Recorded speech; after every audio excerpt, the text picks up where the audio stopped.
on the manga. I'm your host, Manga Alerts, joined once again by the lovely co-hosts, Winter and Vampy. How are you guys doing today? Good. How about you? Right? Not too bad myself. But today is a very special episode because we have a returning guest. So drum roll, please. Drum roll. Okay. Thank you. I Thank might you. do some feedback. Thank you. Thank you. Thank you.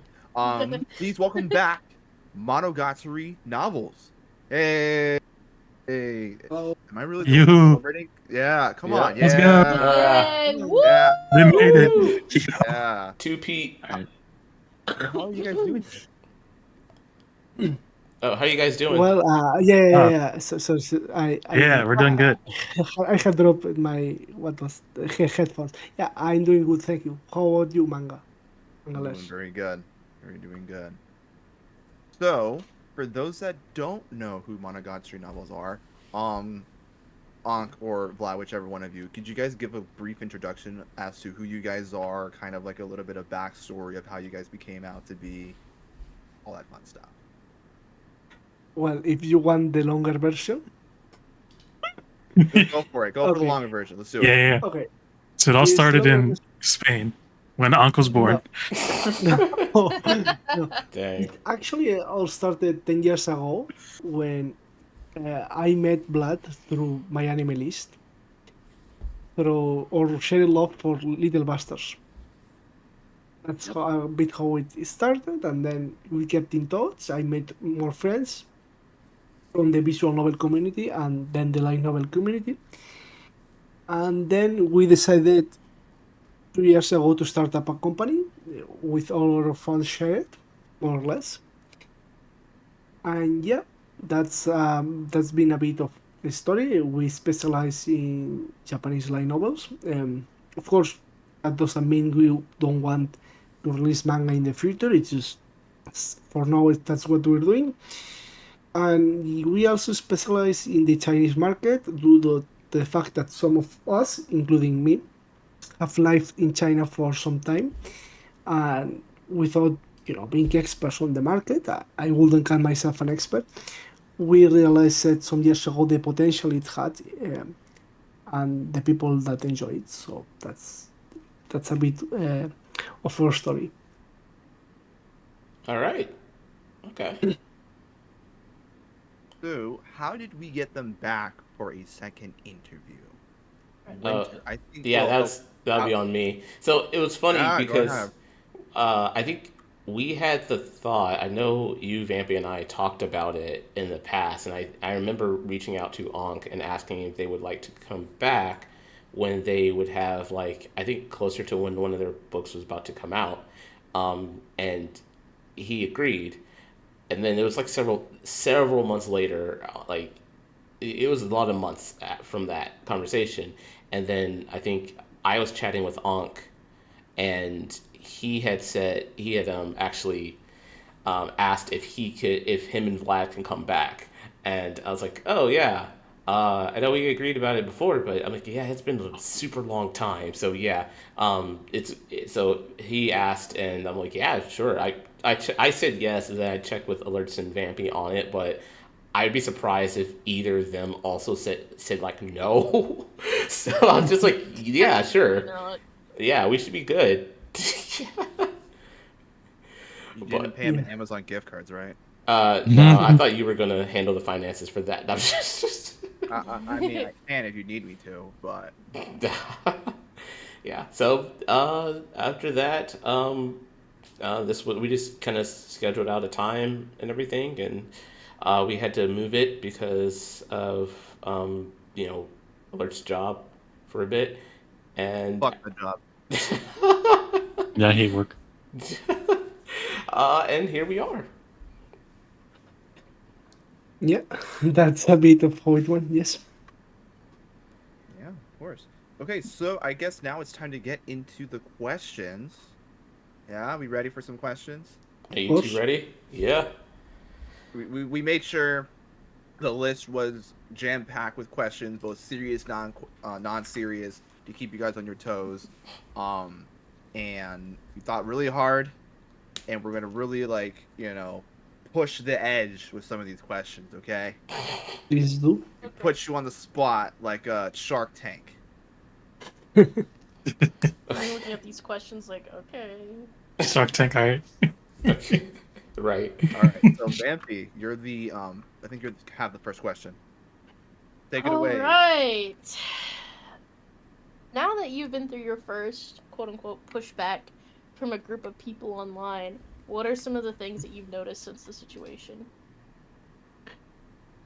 Well, it's just that the Spanish and the English fandom is quite different, acts different, and we've had to adjust our commercial strategy as well as our marketing strategy on the website.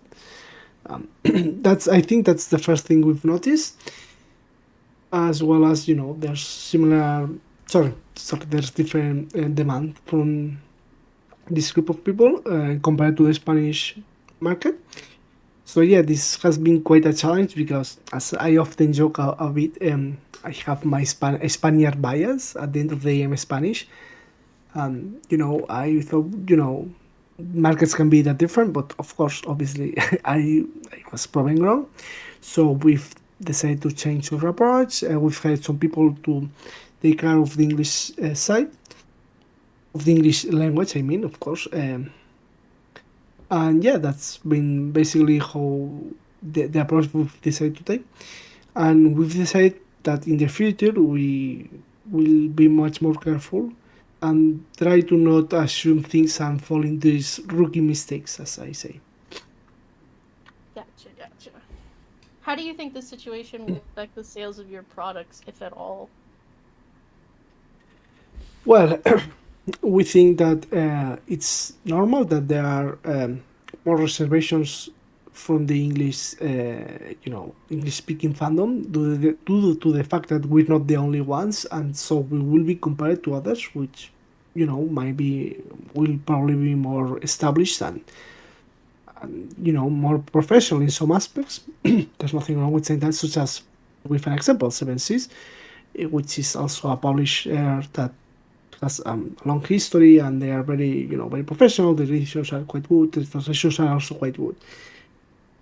So of course we will be compared to them, as opposed to the Spanish language market, where we're basically one of the few publishers that specialize in light novels. Of course, we're not the only ones. Nor we want to be the only ones. We want more publishers to get into the market of light novels.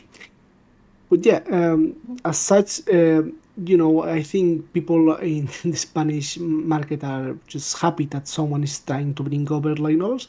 So there won't be as many so people have much more tendency to give us more leeway because we are not compared to more established publishers. I think that's a bit of it. So sorry, to answer your questions, we don't think it will affect us the sales as much as some people might think, simply due to the fact that most of these concerns are because they've simply not seen the product yet. So it's just a matter of when the product gets in stores, I think people will pick it up, skim it over, and say, oh, this is perfectly fine. I can buy it without any fear. Because at the end of the day, while I might be Spaniard, our translators are not. Of course, I mean, our translators for English language, they are all native speakers, and as well as native speakers editors. And I don't think that in the long term it's going to affect our sales very much because people will see that our products are of the utmost quality, both Okay. in translation as well as edition. And how it is done, yes. Yeah, I agree. I don't think there's any point in jumping to conclusions until your products are out and then they can judge, like you said. So how are you all feeling after the situation about that? Well, if you want my personal opinion, I'm feeling like absolute crap. I cried during many days. I felt very bad because at the end of the day, first off, I understood that personally I'm not prepared to deal with this kind of pressure. I have some, mental issues, which I'm not gonna get deep into. but might as well say it at this point.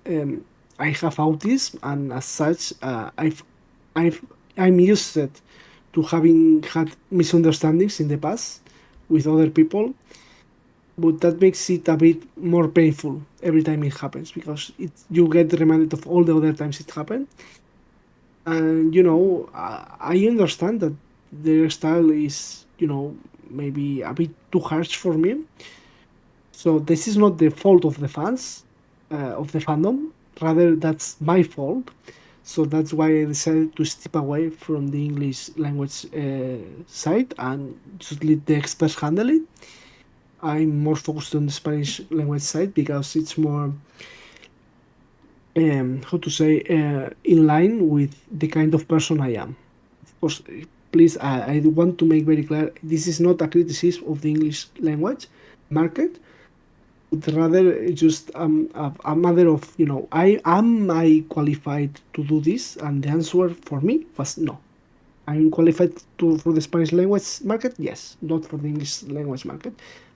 And that was the end of it. And that's why I'm no longer involved in it, and I'm focused on the Spanish language market. But of Okay. course, I'm sure Vlad has a different opinion. I don't even know where to start with it. I kind of saw some of the stuff coming like in advance, in a way where I was kind of thinking like, okay, the way that we're presenting ourselves is a little too nonchalant, and I'm thinking like, well, it's worked well for us, but there's a certain way to keep things very professional and in regards to just the products, and when people ask like challenging questions or when they try to push a Narrative. certain narrative, or they want to ask opinion questions that are, they can be a little loaded, we'll say. There's a correct response to a lot of these things, and we did not bring the correct response. And I think a lot of it is just that we put a lot of our own individual attention and emotion into Monogatari. That's just how we've run it. And so we kind of act as like the persona of Monogatari and like act on behalf of it and everything. But I think in regards to social media, it's going to work out a lot better now, where we're having, we're still going to be able to keep it fun and keep with the events, and keep hyping up the new titles and everything. But I think going into like things too individually with each person on Twitter and everything, like we'll bring some of that stuff a little bit probably back.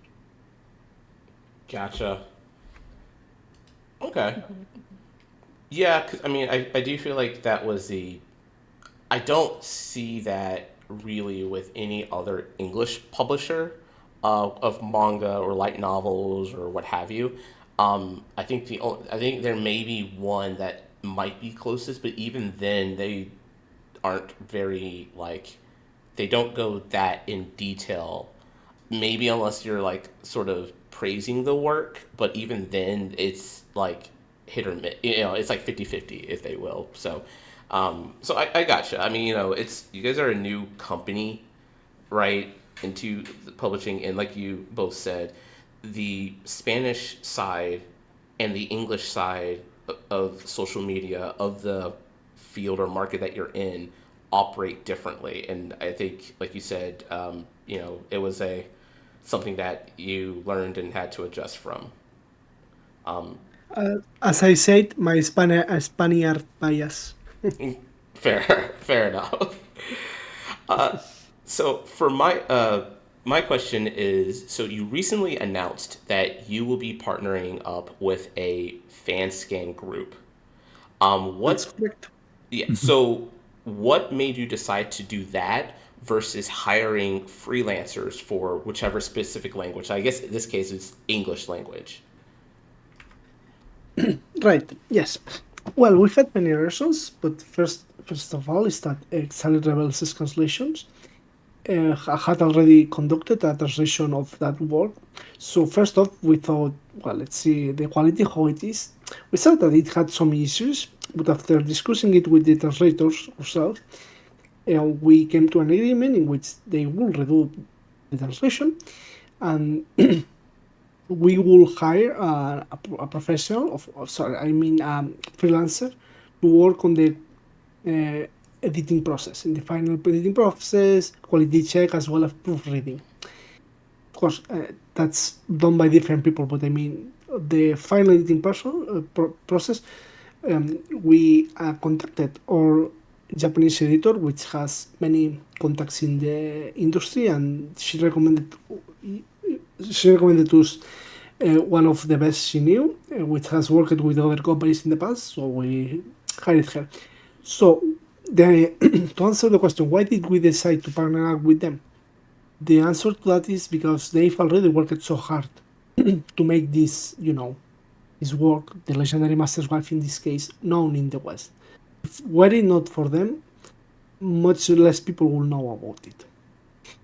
So I think it will be unfair after they've done such hard work to at least not decide, to at least not try to talk it out with them to be if they will be up for fixing the mistakes in their translation, as well as for providing a better product with help of a new freelancer. Sorry, at the end of the day, we come from fan translation ourselves. We've been fan translators. Most people who work in the industry at some point have been. And I think it will be unfair to them to at least not give them the chance to do a proper job. Of course, as I said, with hired extra help. And Gotcha. we had no reason to believe they will do a bad job. I myself know Chinese. I can speak it, I can read it. I've lived in China.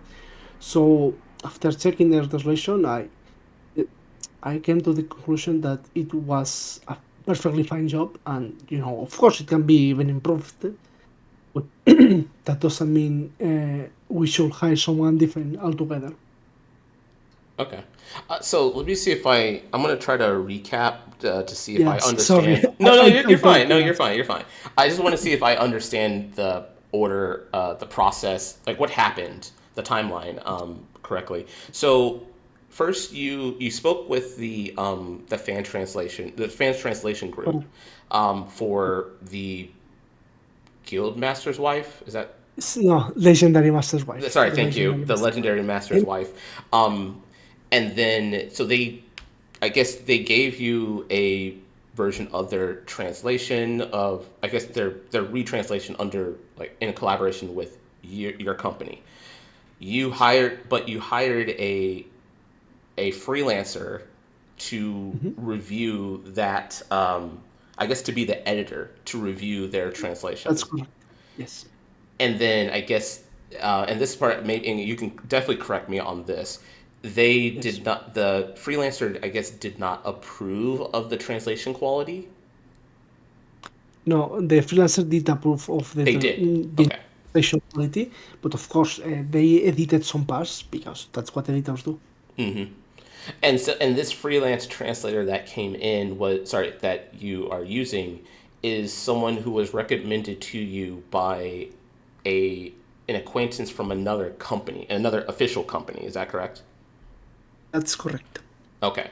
It's fine. I was just wondering because one of the things I did see when it was announced by your company that you're partnering with this fan translation group look, I don't have any industry connections and stuff, so I can say whatever the hell I want. But a lot of official translators and letterers in the English market for manga and light novels and Chinese novels were saying that they basically, to summarize what they were all saying, is that you basically said the quiet part out loud. And if I know you're not a native English speaker, but have you heard of that analogy or that phrase before? Yes. Okay. I do know what it is. Okay, so yeah, so basically, it seemed like you guys said, or your company said, the quiet part out loud, which was yes, we do these companies, not just yours, but other ones, and I'm not going to name any before they, I don't know, try to attempt to sue us for, I don't know what, a Subway sandwich, I don't know. But, um, but like several of the companies, of the official English companies or what have you, publishers and stuff, have hired fan translators. They were aware that these people came from fan translation backgrounds. But what it seemed like to me it was an open secret. Like based on the reception I got from after like your company made that public, it seemed like it was an open secret in that industry, in that market. And what you Mm-hmm. did was you made it's like your company did was put a spotlight on it, which to me, personally speaking, in my personal opinion, I don't really see a problem, but I do know that I know people in the industry, some people who were commenting on it against your company were saying that yes, our companies do that, or yes, our I know companies, official companies who do that, but we don't publicize it. So it's just like okay, so if you, I don't know, I just kind of felt like I thought it was interesting because I thought it was a fascinating approach, but it was also I was surprised. I was a little surprised about the reception, and that's kind of why when I wanted to at least recap the Mm-hmm. timeline of what happened, just so that everyone can make it clear that this is what happened. This is the timeline. And that's why I brought up the timeline aspect. But it was I thought me personally I thought it was an interesting thing that what happened, but I know it was. I was also a little surprised about the reception that was given. I will say something without Mm? entering into too many numbers, but let's say that people who complain always make, the most tweets, and it's normal. It's normal, and they have a right to complain. Not all of their complaints, just because they complain about us, I'm not gonna be a hypocrite and say no. They can complain about us. They can complain all they want, Mm-hmm. and each people's just entitled to their own opinion. But we've got way more support for it than not. Let's just say it. Okay.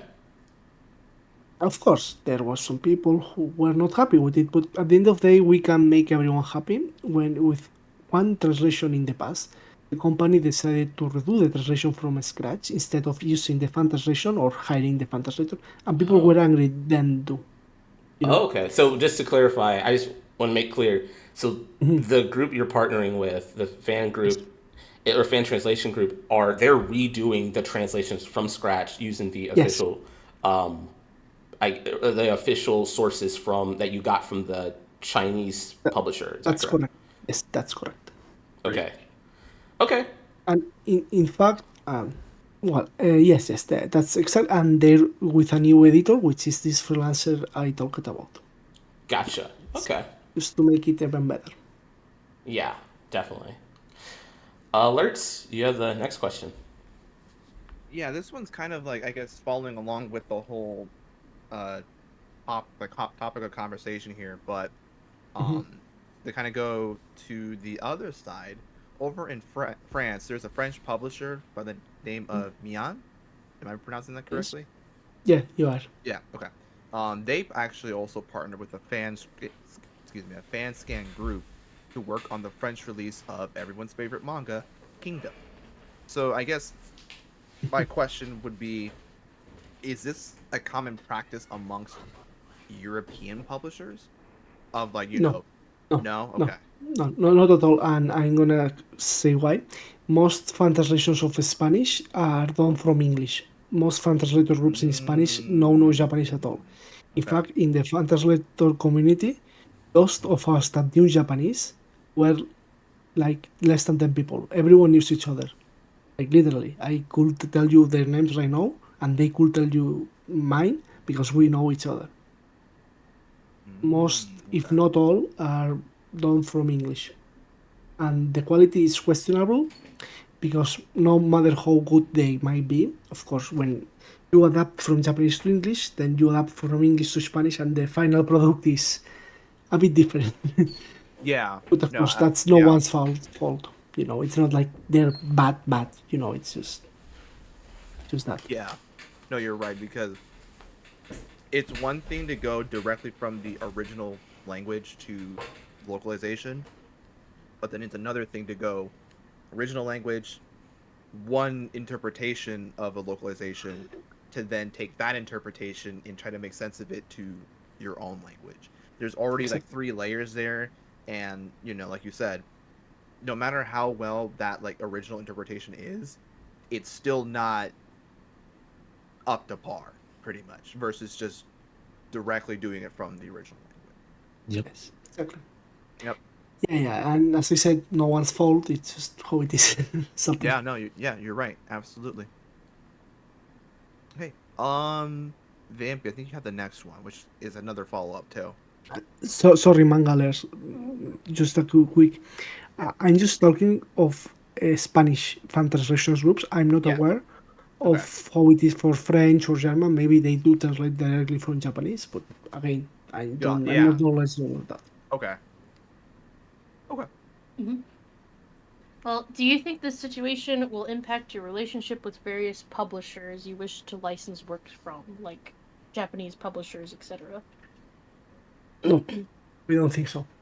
Yeah, me neither. We don't think so because, of course, we've talked this situation with some of our partners, especially on the Chinese side, and they've been all very understanding. So Yep. you know, So they're they cool with know it. They're us. like, eh. Well, I guess it's easier to form an opinion from someone you actually know and can discuss the nuance. Twitter and all social media in general is prone to misunderstandings, and people have strong Mhm. opinions and they want to express them. But I think publishers, since they know us on a more personal level, they take a different approach. Yeah. I mean, if they're cool with it, I'm cool with it. I do feel like part of it is like I think a big part is are they cool with it, and if they're okay with it, if they're cool with it, if they're aware and they're cool with it, then there's really no problem, I guess. Yeah. Yeah, I mean, Yeah, because I saw people try to be like, this is so disrespectful to the original creator or like owners, but I mean, if the publisher knows, then and they don't care, then obviously it's not an issue. just to give an example, for a special edition we made of one of our releases in both English and Spanish, people were like, "But you did have permission? Is this allowed?" And and yeah, we got permission. The permission was like telling or contacting the company, "Hey, what do you think if we do this?" And she said, "Wow, that's a lovely idea. You should definitely do it." Like she even encourages us. Yeah. Of course, Hmm. it depends on the company, but yeah, in general, I think they are grateful that someone is trying, to market it better, to make good editions and things people will love, which at the end of the day, it's important. A lot of people think we're lying when we say we actually like what we're licensing. But yeah, we're really not lying. In fact, that's why I had to step away because I was taking it personally. Because I was like, but I actually enjoy this thing. I'm not doing this for the money. Like, of course, I want to earn money. I want to live. I don't want to starve to death. I think that's a pretty normal wish to have, or desire in this case, no? Yeah. But but my point is, at the end of the day, it's a bit hard for, at least for me personally, to see myself as a corporate or an agency. Sorry, as a company. At the end of the day, I, I kind of feel like I'm a fan translator who's working on this professionally. I don't know if it makes a lot of sense, but Sort of, the, yeah. the, I see what you mean. Like Yeah. it's a even though you're a company, the stuff you try to license are things that are like that have some kind of personal connection to you in some way. Like this is yeah, it's sort of we like enjoy a, it. yeah, it's a passion Yeah. thing. And I don't just Yeah. clarify before I don't know if anyone like tries to take it out of context. It's not necessarily a passion I guess it could be a passion project, but it's something that you are passionate that you want to share this with more people and you want And to and yeah. Yeah, so no, I was just gonna say, I'm sure we're not the only ones. I'm sure most companies act like this at some level, but maybe it's because I'm a bit more sensitive. What I said at the beginning, that I'm maybe a bit too sensitive to this kind of criticism. But yeah, I can understand why people are skeptical because it's a normal corporate strategy to pretend to love the product you're releasing. It's a corporate strategy, and a lot of Mhm. big companies do it. I'm not saying manga companies, just to clarify. I just mean companies in general. Hmm. But yeah, in this case, when it's actually the case, it's just you know. But yeah, Yeah. sorry. No, you're good. You're good. You kind of mentioned it a little bit above, but I Yes. wanted to reiterate the question. Do you currently have processes in place to ensure that your final product is as accurate as possible? Mostly, this is in regards to working with that fan translation group. Um, if so, what are those processes? Of course, yes. I actually love this question because we've been in the past months really streamlining it, making it standard. Of course, yeah. Well, here's how the process goes. First, there's a translation, Hmm. obviously. Then there's the edition. After the edition, we do what's called the beta reader process, in which a group of people who has never read before the product and does not know the original language reads the book, the manga, whatever it is, and they read it. And if they notice any problems, that that's noticed immediately to the editor and the translator. And then they try to fix it if that was an issue, or if it's not, they, for example, if it's a mistranslation or sorry, using the wrong term, using maybe a bit of an archaic term, when it will be more appropriate, a more modern one, just to give you an example. Um, then they found this new one, and it was a case of the translation is fine, but it's not understood by the reader, because that can and does happen a lot, because when you know the two languages, like let's say Japanese and English or Japanese and Spanish, you translate it and it sounds fine to you because you already know how it sounds in the original language, you know. Hmm. So that's a bit Mhm. how you just okay, yeah, I have to change this because for someone who does not know the language, this does not make sense. And then after that thing has been fixed, that error has been fixed, then it read again, but by another different person. Yeah, Gotcha, and yeah, gotcha. and if once everything is fine, then we proceed to, the layout process for books, and well, as well as for comics, manga, etc. And then it's sent for review copies, and then to printer. Okay. It's a bit of the process. So are Yeah, you gonna? so it does Oh, go go ahead. through a lot of different. Oh, Yes, sorry, I was gonna say so it does go through a lot of different people for quality checking. yes, yes. That's the most Gotcha. important thing. Do you have 40 beta readers like Brandon Sanderson has? I could never be. We could never be on the level of the what, but yes, no, not as many. But yes, we have quite a accessible number, which rotates a bit because at the end of the day, we pick people based on what they enjoy. For example, if someone enjoys romantic comedies, we'll give them the romantic comedies. But if we license, I don't know, a fantasy manga, and he doesn't enjoy it, then we won't give it to him, but rather to someone who enjoys fantasy manga. Just to give an example, we want to get as close as possible to the final client. Okay. Yeah, Mhm. that makes sense. Alerts. You have the next question. Yeah, so I think you also kind of mentioned this as well too earlier, but to kind of reiterate Please. the question, could you kind of walk us through the process of how you were able to secure this partnership and the sort of like legality behind it? Of course. Yeah, well, first of all, we had to sign the contract, and once we had the contract, which said that we were the rightful owners of English language rights for this specific book, at least for the foreseeable future, as long as the contract stands.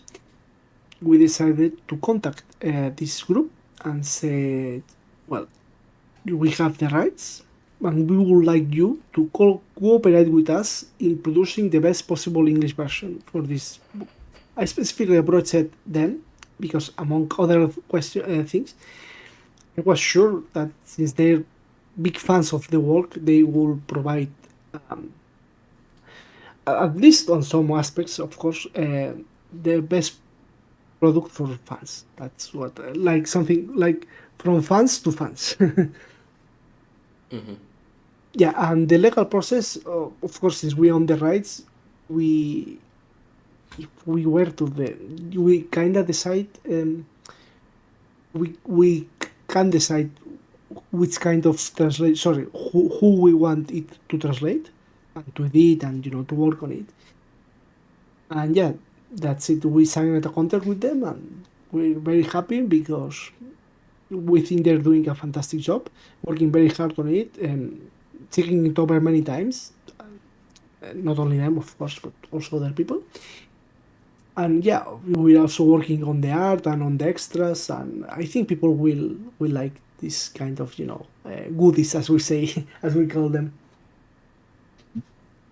Okay. Gotcha. Okay.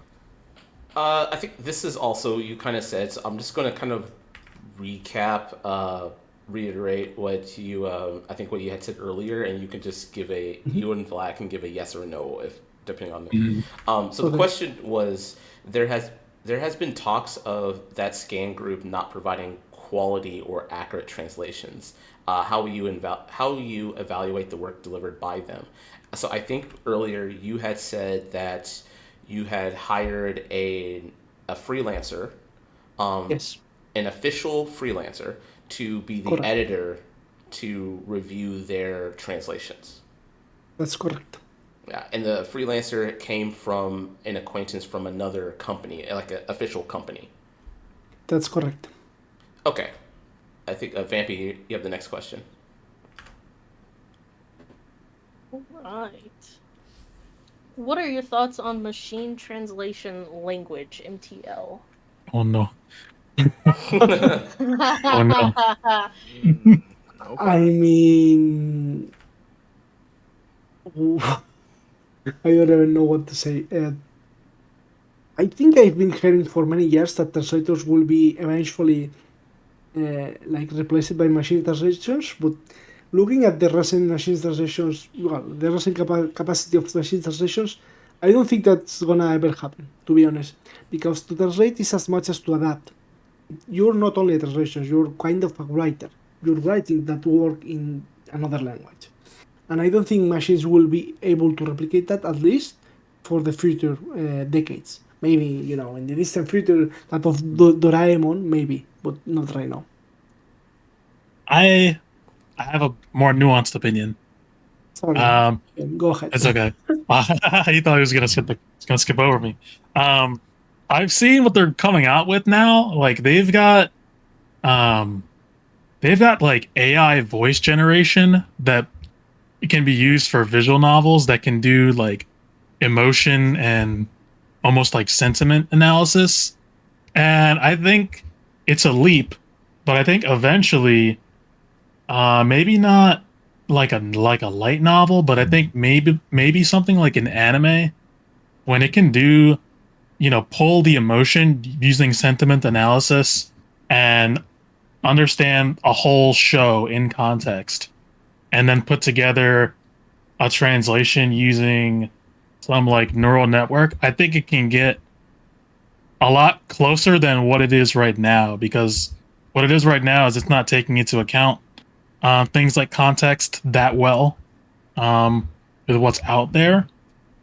But I don't think it's like decades away. I think maybe in like the next 5 to 10 years, I think we'll have things that can do maybe not like a deep story, but definitely like a slice of life.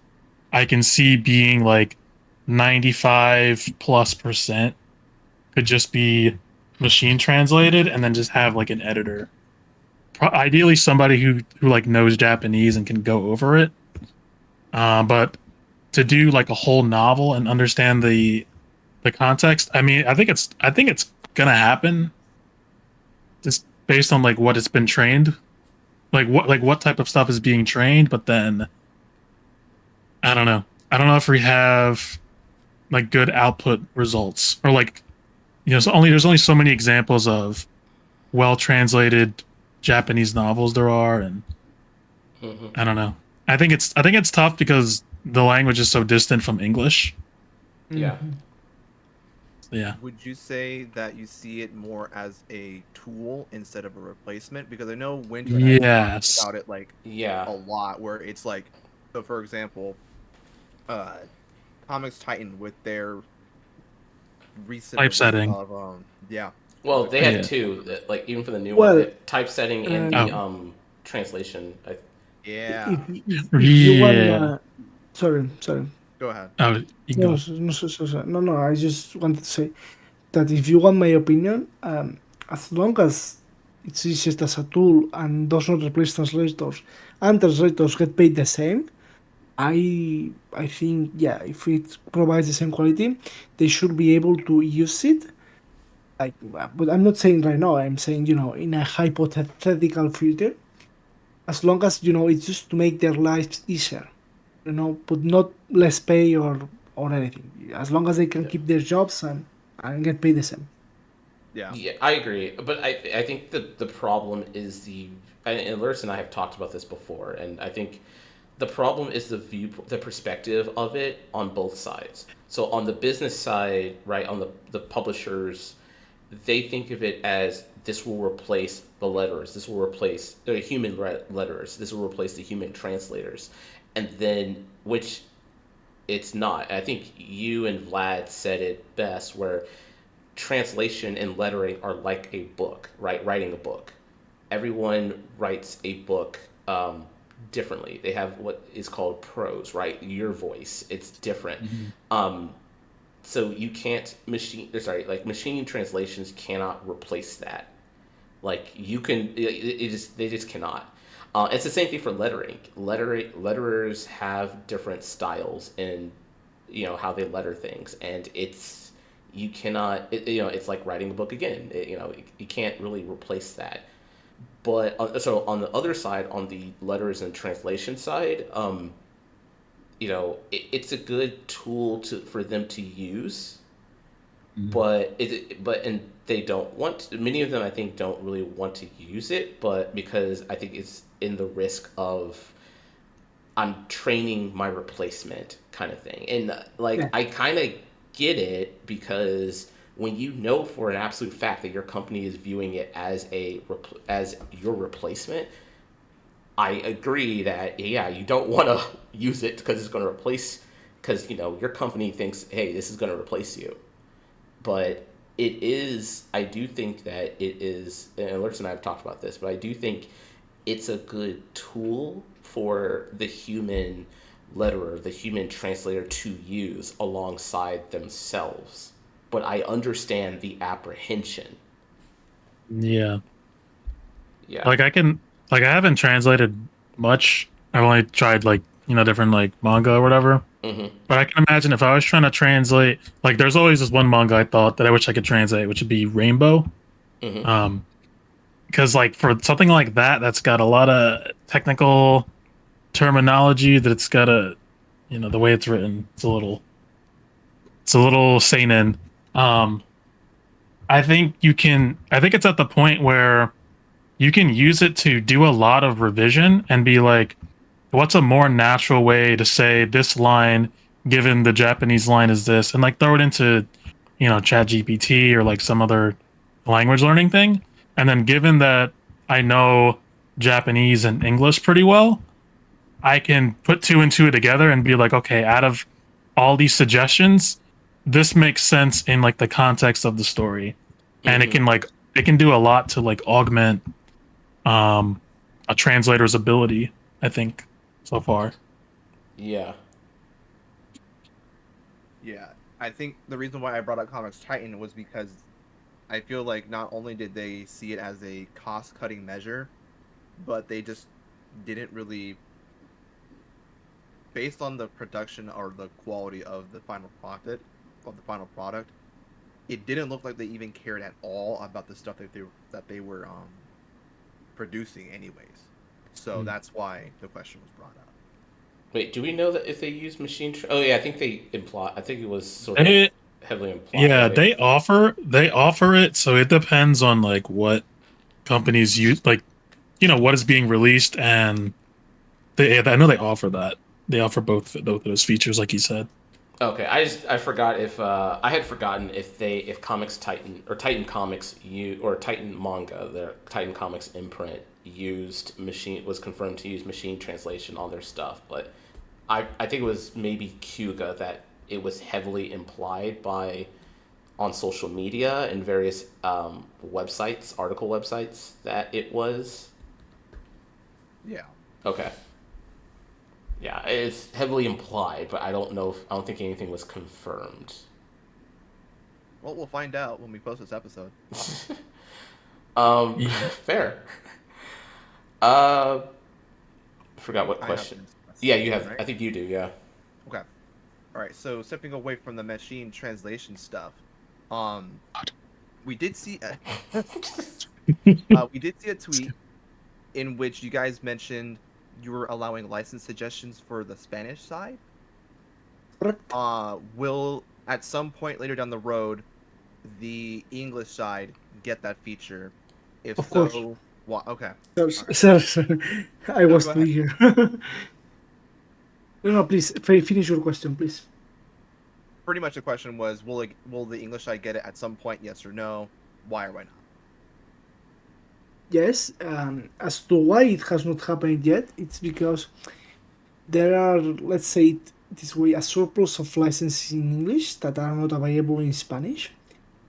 For some reasons, maybe in some cases it was because it was not someone already had it in Spanish, and in others it's because we don't think this kind of title will do well at this moment in the Spanish market.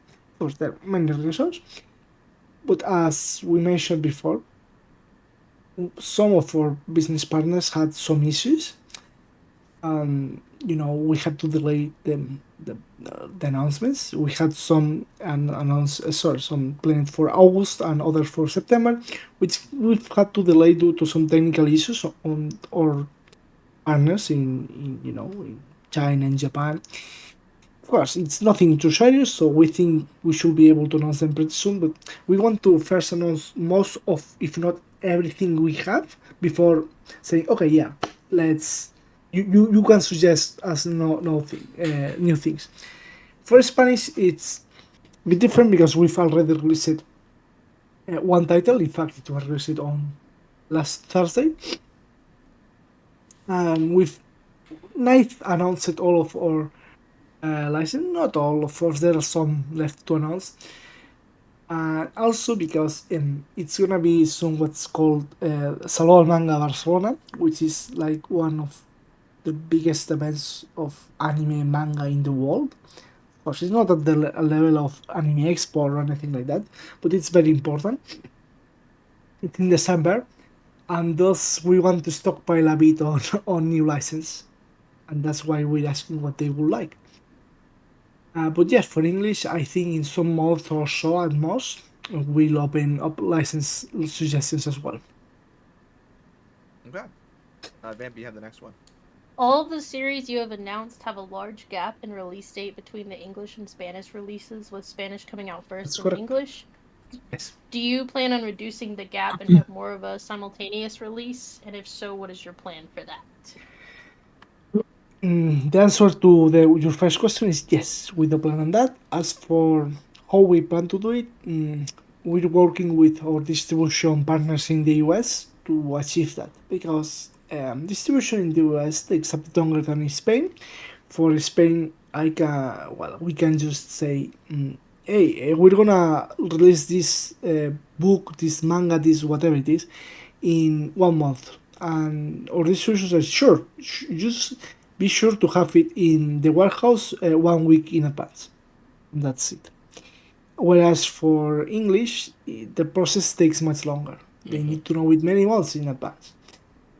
And with the license that we've announced that we released simultaneously, that we're gonna release in both Spanish and English, we didn't want to spoil the license. So like by announcing it in Spanish, for example, and not saying anything, but then some people on the English side will notice, and vice versa.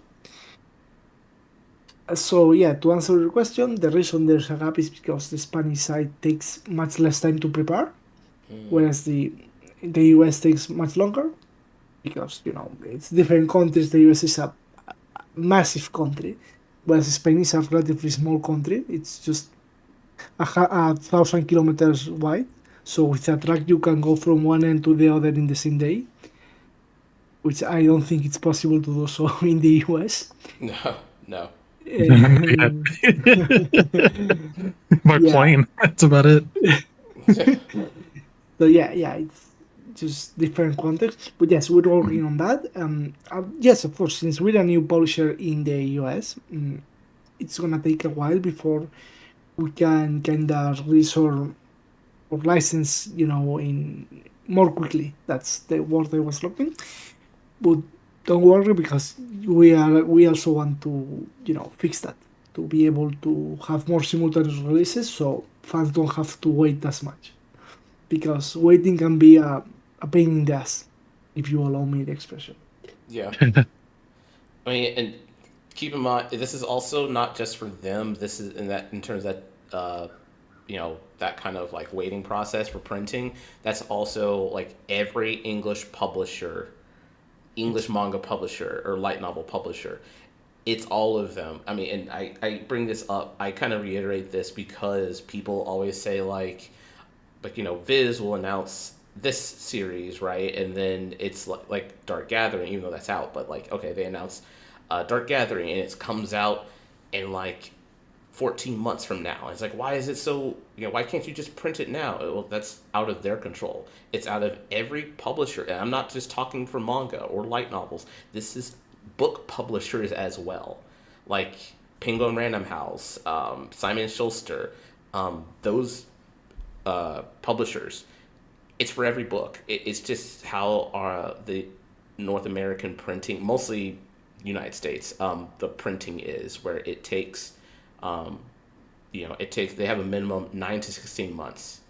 Like you have to schedule it then. So you can't, like Ankh and Vlad were saying, they may have the book ready, but they have to wait minimum 9 months.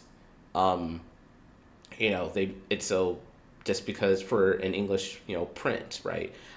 Versus and for you just said the Spanish side, which you can do like the next month, which when you're done or when you're ready.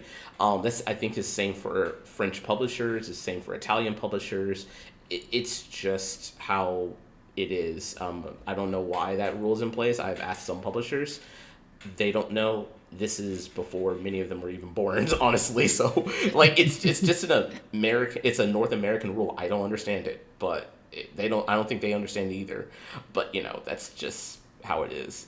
So I just want to bring that up because I know it's not. I haven't seen it with your company getting this, but I've seen it with the manga publishers, like with Viz and Kodansha and stuff like that. Of when they announce something, and it's like 9-10 months in the future, and people are like, why can't you do it now? They have no choice. I would also like to do it now. Right. Yeah. I can understand why people are like that. Of course, they don't know this specific of publishing, which is perfectly normal. That's why we're here to clear up any doubts. Yeah, we appreciate that. Oh no, don't sweet it. You really do. Yeah.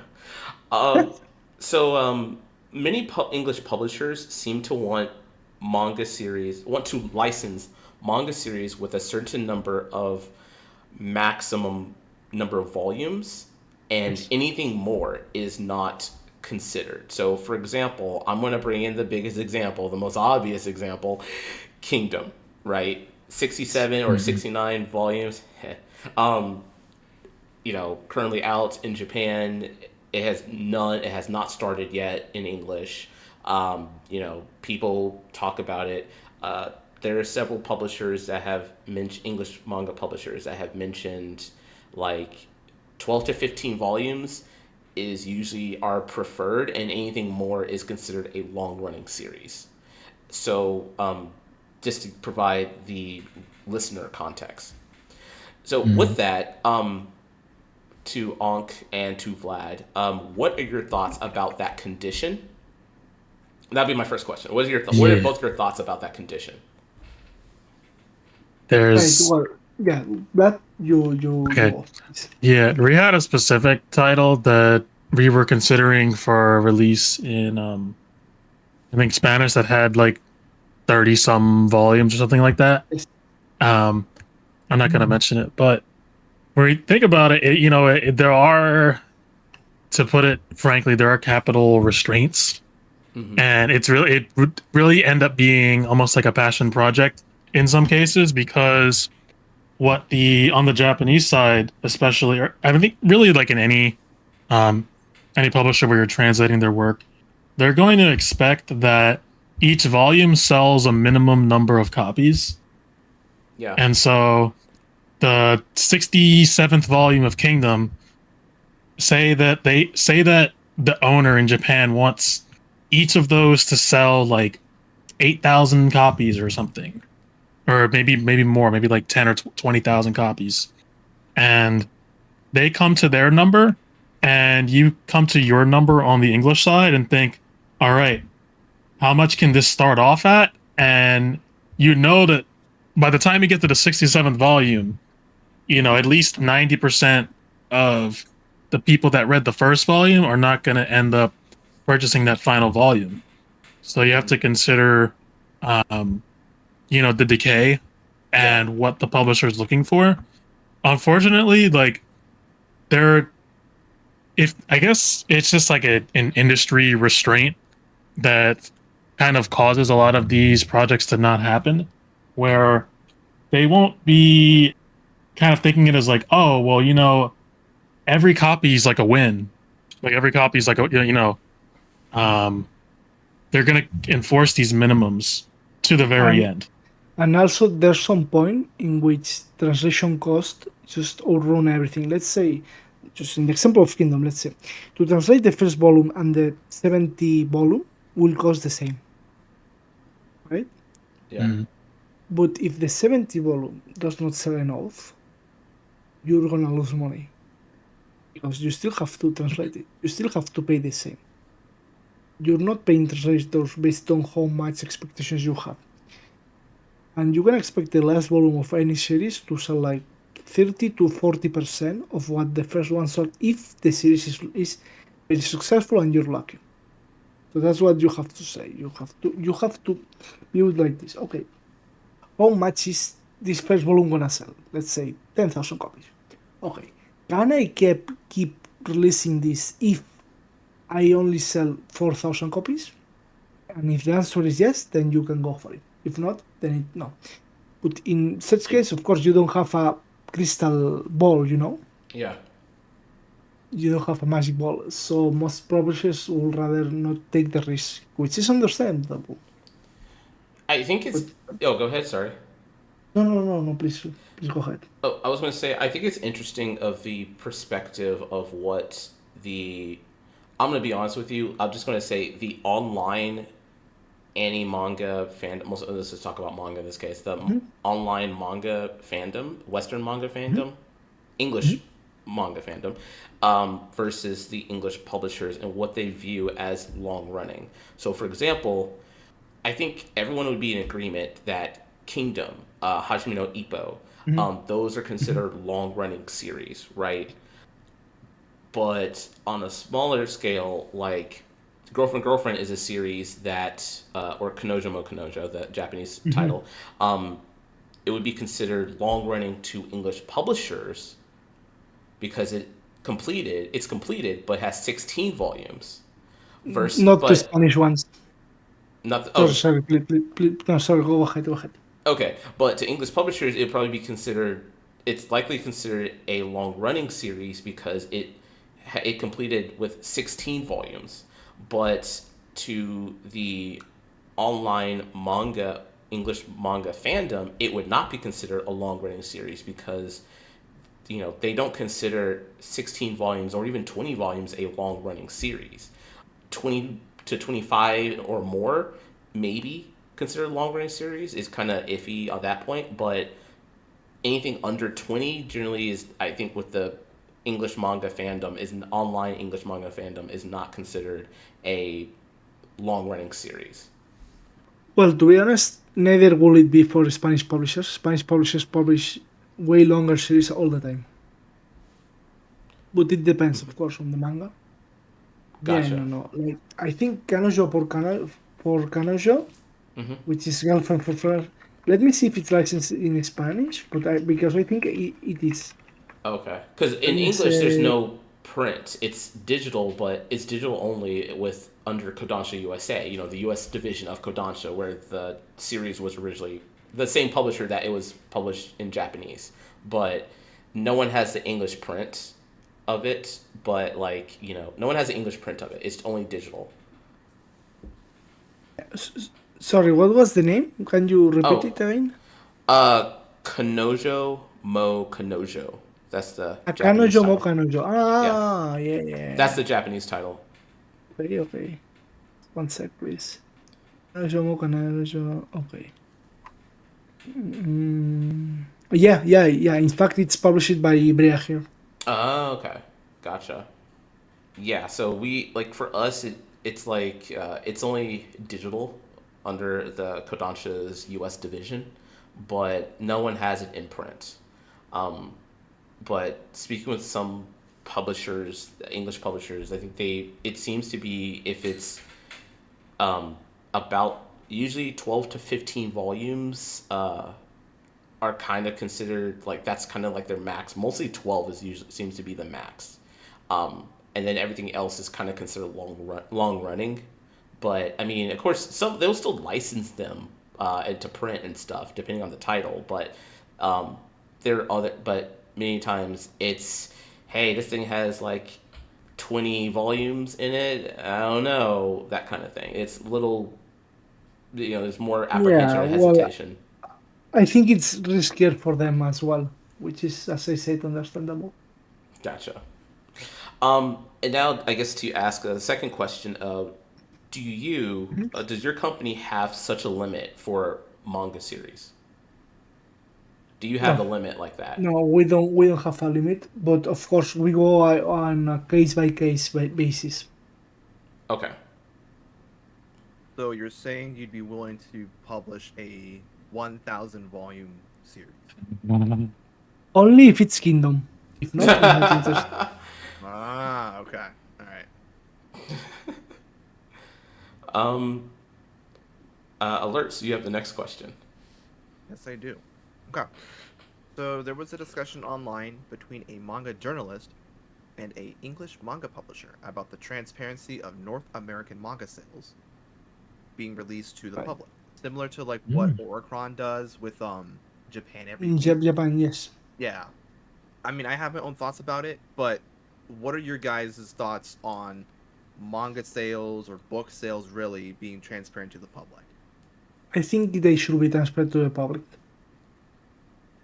Mm. What's the worst that can happen? Let's be honest here. The only one I would think for the worst is that for some titles it would reaffirm the poor selling titles. So like if I don't know, we could you just take a series and it's not let's say it's not selling well Yeah. in Gantz. Gantz. Okay, fine. You could take Gantz. Okay, let's say Gantz is not selling well, and but but that information is. But you have like maybe I don't know a couple people, maybe let's say 100 people, kind of like buying the volumes or whatever. But now that information is public that Gantz volumes are not selling well. I guess the risk is that people like the people who are currently buying are like, well, if no one else is really buying this, they're buying like Spy Family, for example, or Jujutsu Kaisen, then maybe I should just stop buying Gantz and buy Spy Family or Jujutsu Kaisen. When you think about it, yes, it's a little shallow, right? Because you're kind of just like, if you really are passionate about something, about a work, it shouldn't matter who's buying it. if it's a big seller or not, you should be supporting it. But there, you know how generally humanity can be.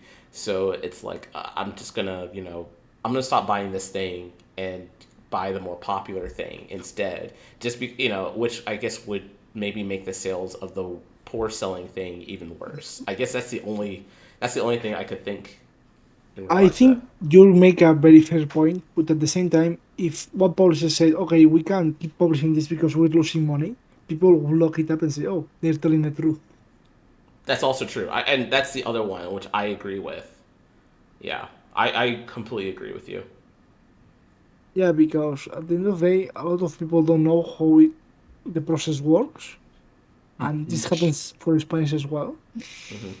So I Yeah. think providing this I, kind of info more to the public is good. Sorry, go ahead, I please. oh, sorry. I was thinking in my head that my This mouth is just perfect. opened. um, I think it would be a net positive. I think in terms of like the sheer number of titles that would come out, because I think more companies would be interested, and they would have a better idea of all the data across all the titles and as they're coming out, along with like competition and then matching that up with like the Japanese titles without having to um, create that data for themselves as much because that's kind of the process now. Mm, I also think that there's um, getting like the digital sales data hmm. is a lot harder. So if there was like all of that data, um, I think other companies that are looking to like get in on certain genres or authors or publishers um, would really like double down in certain spots. Yeah.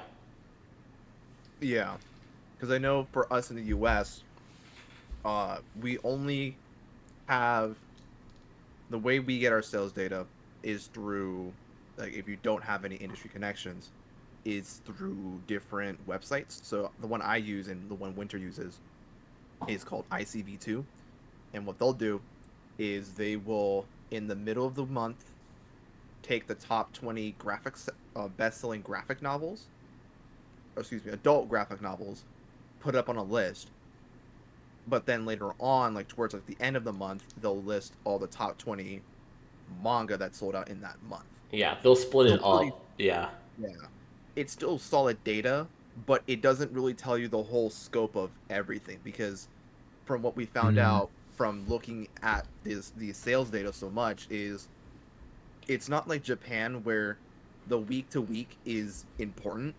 For us, it's mostly about what's coming out that month. Is it like a super popular title coming out that month, and how does it compare to everything else coming out that month? So like you have your standard Viz volumes that's like always going to be number 1, 2, and 3, right? Hmm. You have Dark Horse that's either going to be there with their Berserk Deluxe Volume 1 or not, who knows? And then occasionally you'll have either like some volume ones from different publishers or a continuing volume from another series. But Yeah. again, you can only make so many different judgments and inferences based on that limited data. Right.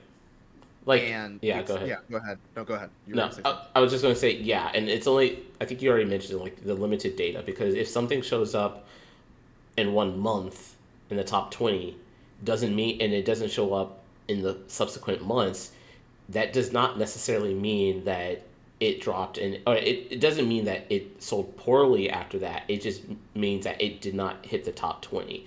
And the only thing that we really have to kind of understand the what how certain series do or certain volumes is the comic beats articles they post of the like the following year, Right. and it's really just and they post are the rankings now because I think Circana,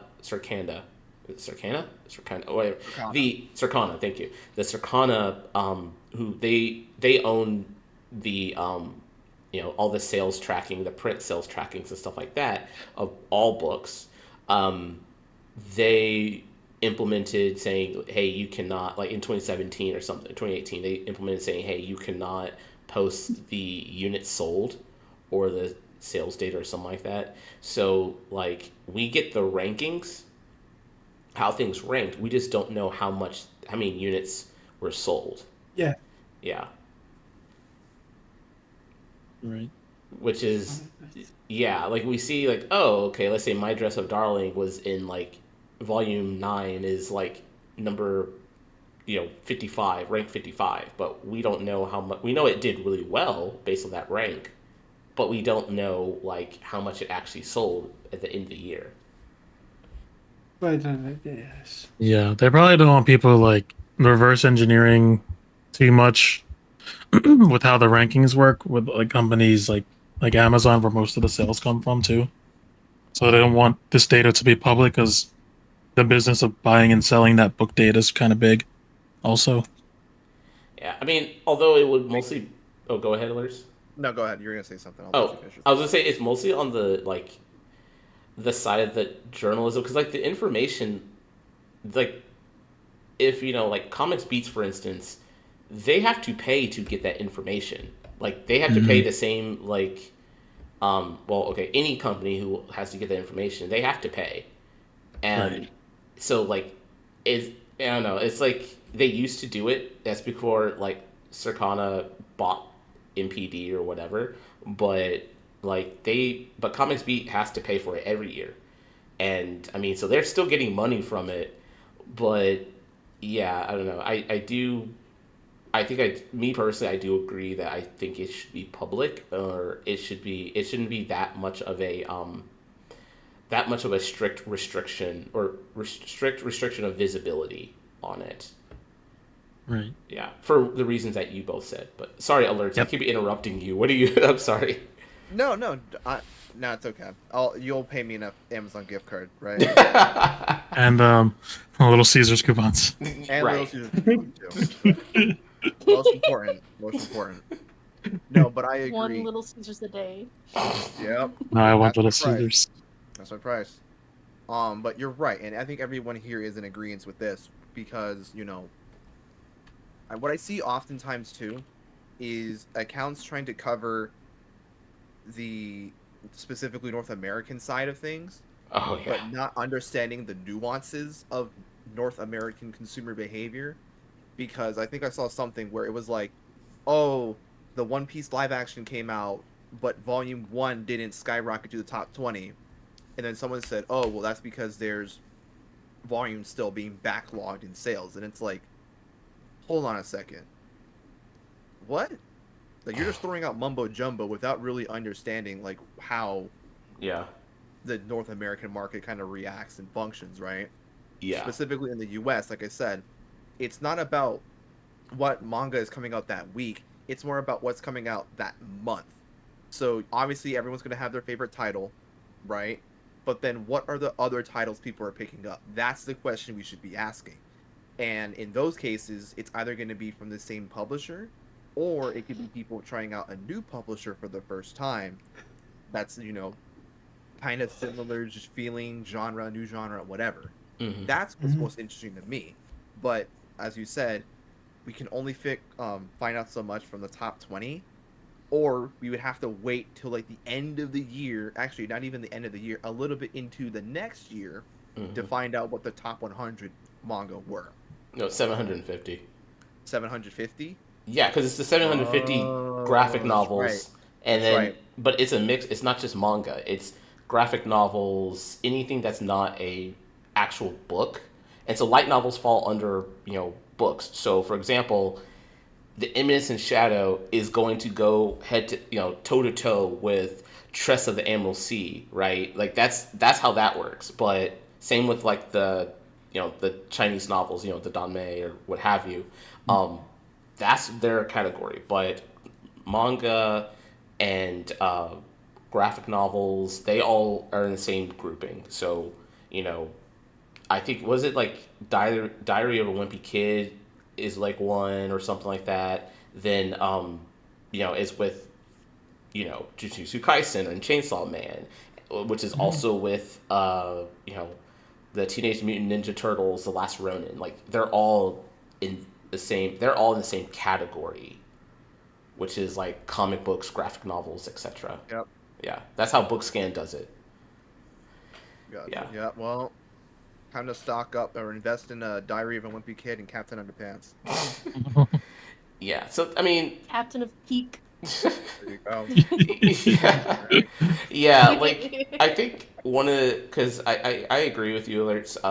It would be like, for example, if I see the sales of how manga performs in the Spanish market, and I just make like, oh, it's because the Spanish market doesn't like this series now, and people, many Spanish people who live in Spain um, or any Spanish speaking market, any Spanish speaking locations that fall under the Spanish market would be like, yo, what the heck are you talking about? You're just speaking out of your ass, right? You have no idea what's happening, how our market is. What do you think you're doing? It's the same thing in with the North America. I've seen online, there are a lot of people who don't live in North America, and really, I mean, to be specific, Canada and the US, who they basically like they get that they see the sales of how certain manga are performing, and they make these assumptions which are like, there's no basis for this. I'm sorry, bro. I know you don't live in North America. You don't live in the US or Canada. You're making these off wild remarks and analysis with no basis to like back this up, and you don't understand how our market is. And I think that's what alerts. That's what you're kind of touching on. And that's not to say people can't cover it, right? That's the Right. big. No one.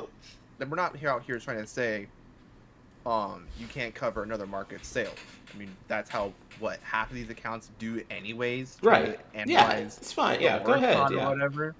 Yeah. But I think before you make an assumption or make a guess about something, really take a look at the information you're trying to like present first before saying whatever. I would probably even go further into maybe talk to someone who lives in that market before you try Yeah, to make that's those another thing assumptions, too. because I feel like people don't really, those same accounts don't do that for Oricon that much.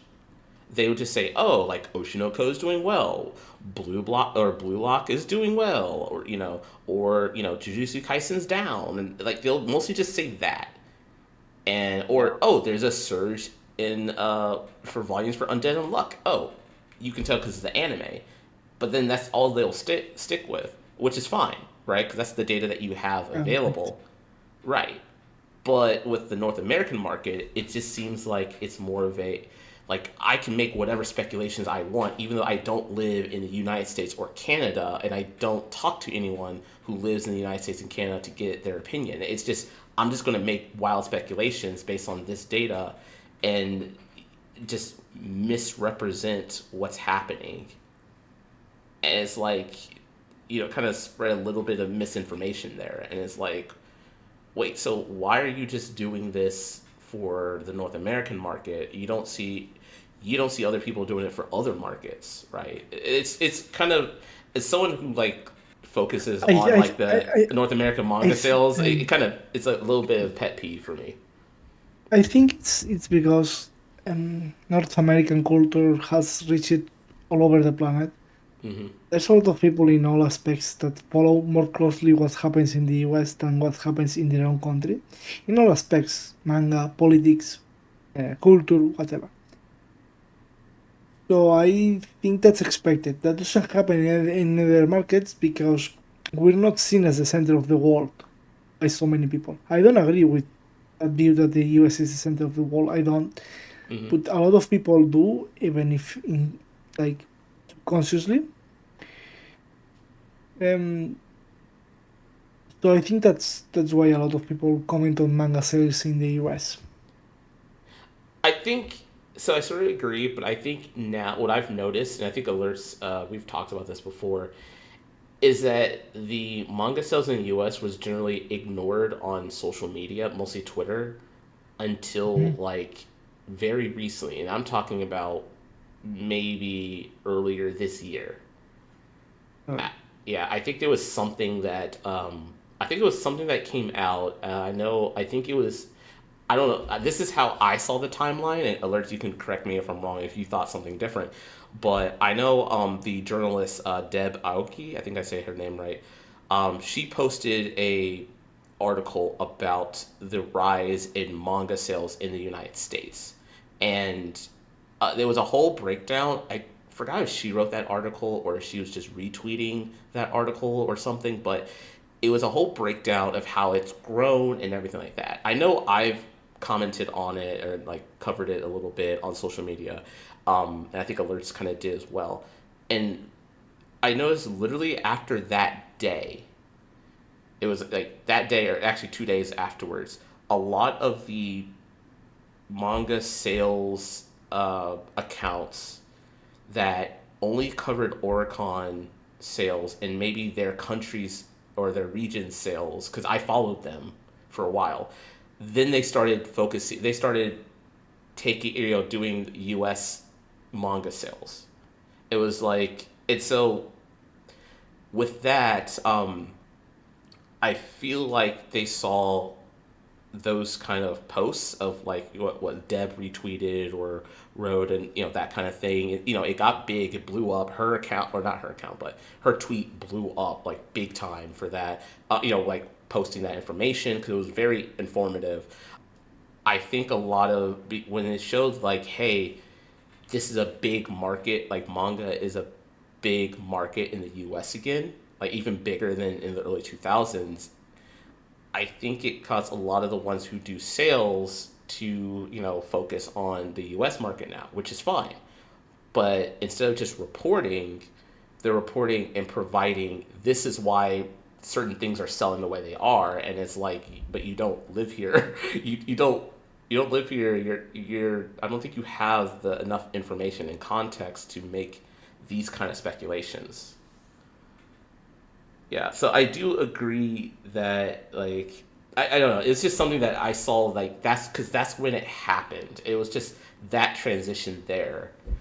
Um, so that's kind of why it's just when you're kind of saying you're kind of misinterpreting data or maybe misrepresenting the data and making analysis based on wild speculations and you don't live in that market. It's a little bit of a pet peeve, but because it's just like you could just report it and that's cool, right? I mean, you don't have to bring it in and say things like, "Oh, Dragon Ball is down because everyone hates Goku." It's like, what? That kind of thing. But sorry, that's just a me. That's just kind of a slight pet peeve of mine. But Well, Vampy, what are Defeat of your... fans always win. Yeah, I was gonna say, Vampy, do you have any thoughts or opinions you want to throw into the ring, or no? About sharing manga sales in the Yeah, US. mm-hmm. yeah. Well, I also think it could be helpful. Of course, it helps with like the history of why don't we have this licensed or why does this not get reprinted? It's like, Sorry. well, Yeah. they tried it back in the day and it failed horribly, and that's why it will never be reprinted. Sorry. Right. But also, I feel like I don't really agree with like a lot of people who will be like, well, I'm not gonna buy this series because I see a lot of people post about reading it, but then like you can kind of like follow the sales history and see, well, maybe not as many people are buying it as you think Yeah. there are. So it's like just because something is popular online doesn't mean that it's actually selling like as much as you think it is. Yeah. Especially because we're not only interacting with people from the US, we're also interacting with people in other countries. So them buying it does nothing for like the publishers and markets here, and it's not really reflective of the truth. Mm-hmm. And then if it never gets like reprinted or that artist never gets another series released in English, you kind of know why, or they could like, I guess, realize, oh, this series does need more support, or I should be buying this, and not like, this series is taking care of itself, I guess, because it has so many fans that I can just not support. Yeah. No, you're making a good point. Mm-hmm. Yeah, So because this is it'll. a series that needs Little Caesars coupons. Yeah, yeah, it's okay. This 50-volume series needs Little Caesars coupons to keep it running for sure.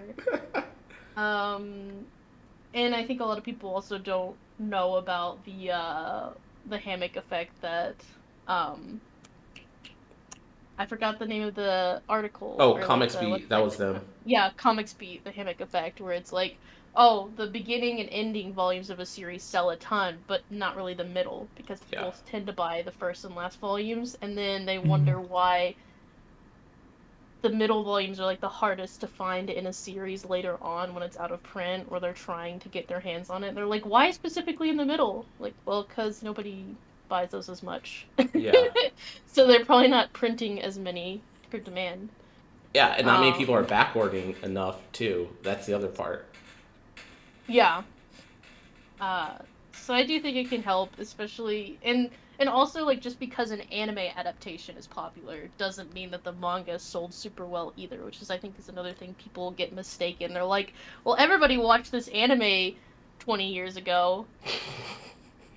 Yeah. Okay, but then they don't. Did they buy the manga 20 years ago? Right. Uh, like, or even now, everybody loves this anime, or everybody would love this anime. Did they buy the manga? Well, no, but everybody loves the anime so much it Yeah. sold well. I'm looking at you, Not Raven, at that. the Inner Palace. Everyone's like, "This is amazing. This is great. This is great." Did any of y'all buy the light novel? That's a good question. Like, really? We don't really Answer? know. No.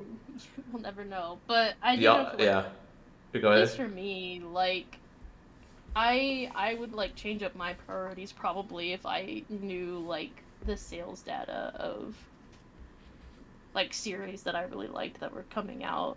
Like if I knew one was doing way better than the other and I liked both of them equally, I'd be like, okay, let me pre-order the one that's doing like not as well or like push more people to read that one.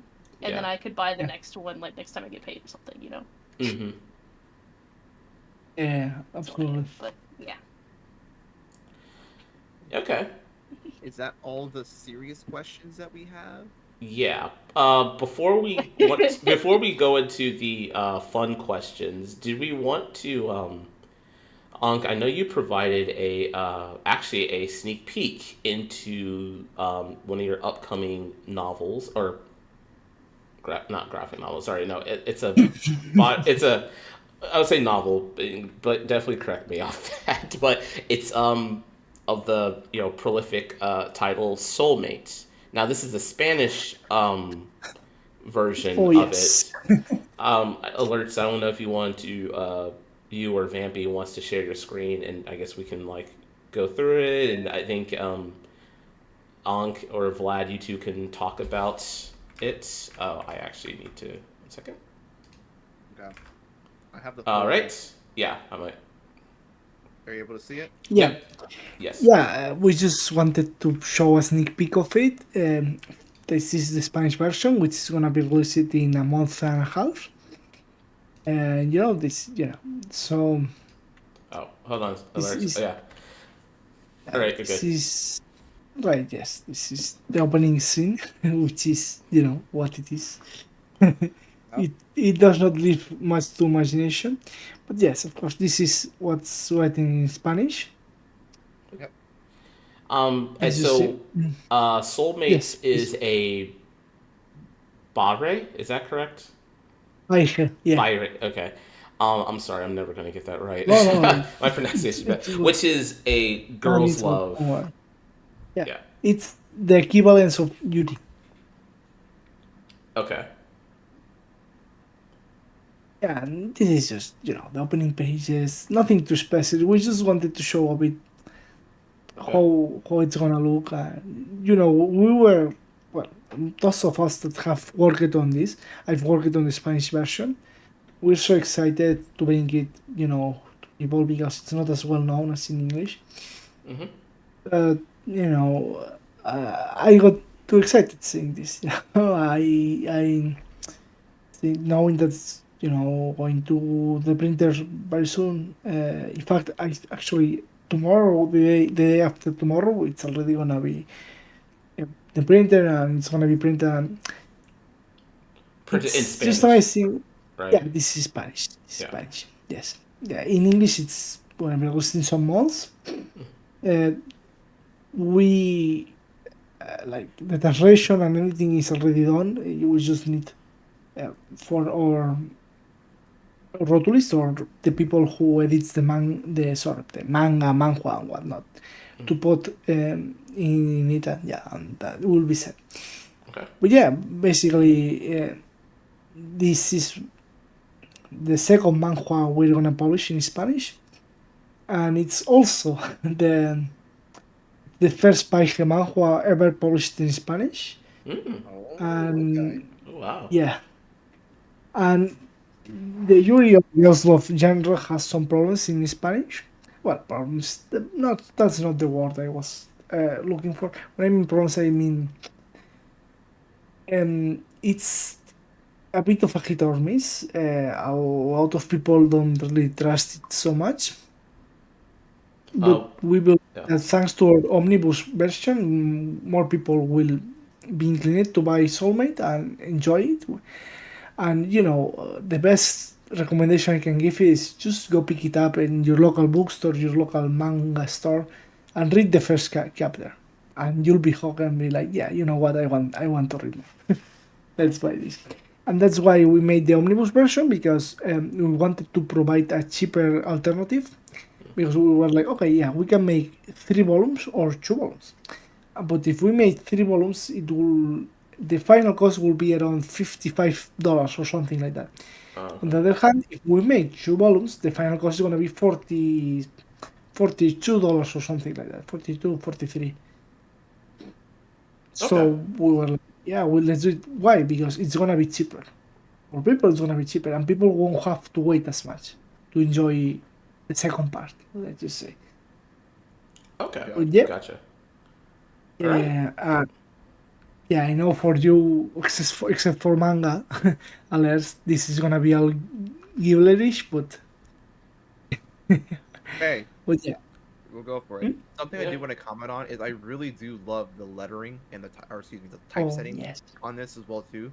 This looks way like I actually, fun fact, just started getting into the process of helping with typesetting and quality checking for Yes. series. Can't talk about which ones though, but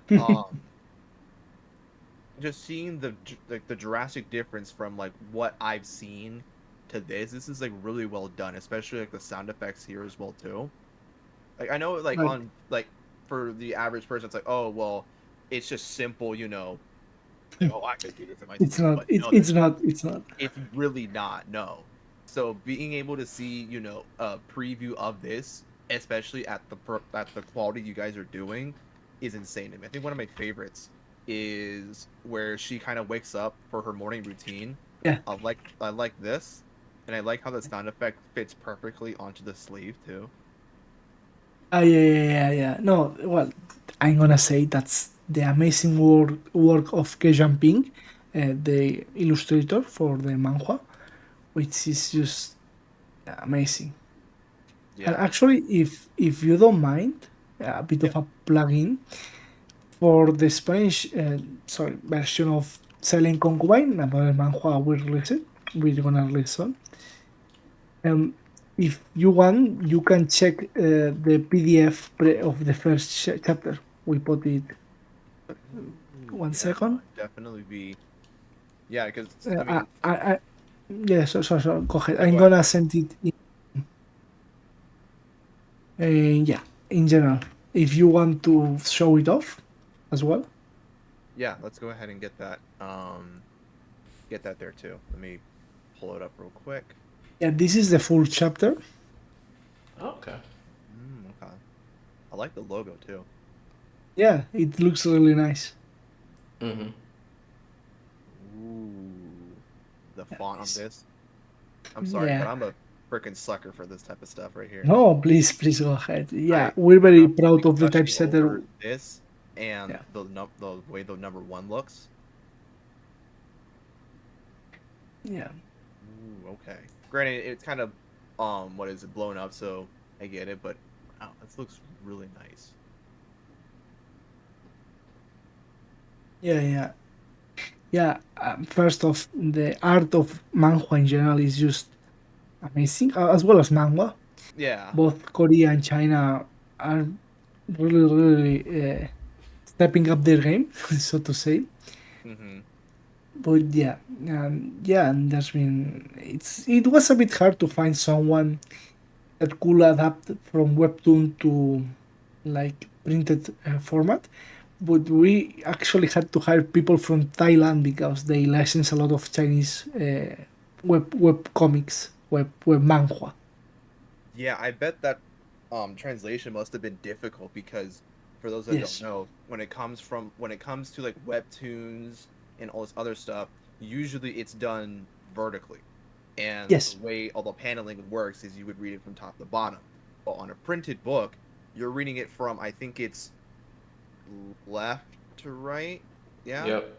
Yeah. left to right. Yes, that's Yeah. correct. Yeah. So having to like Mm-hmm.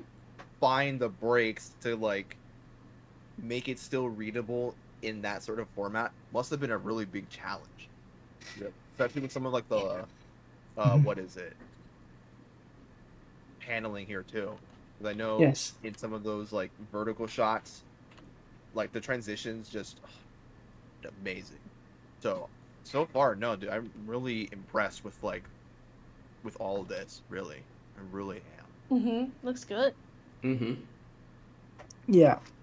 For we're working on the English version as well, and we hope to be able to show it pretty soon. It's just our typesetter is on holiday right now, so we'll wait until she gets back. I know this is like pretty small, but I love how I love this part right here.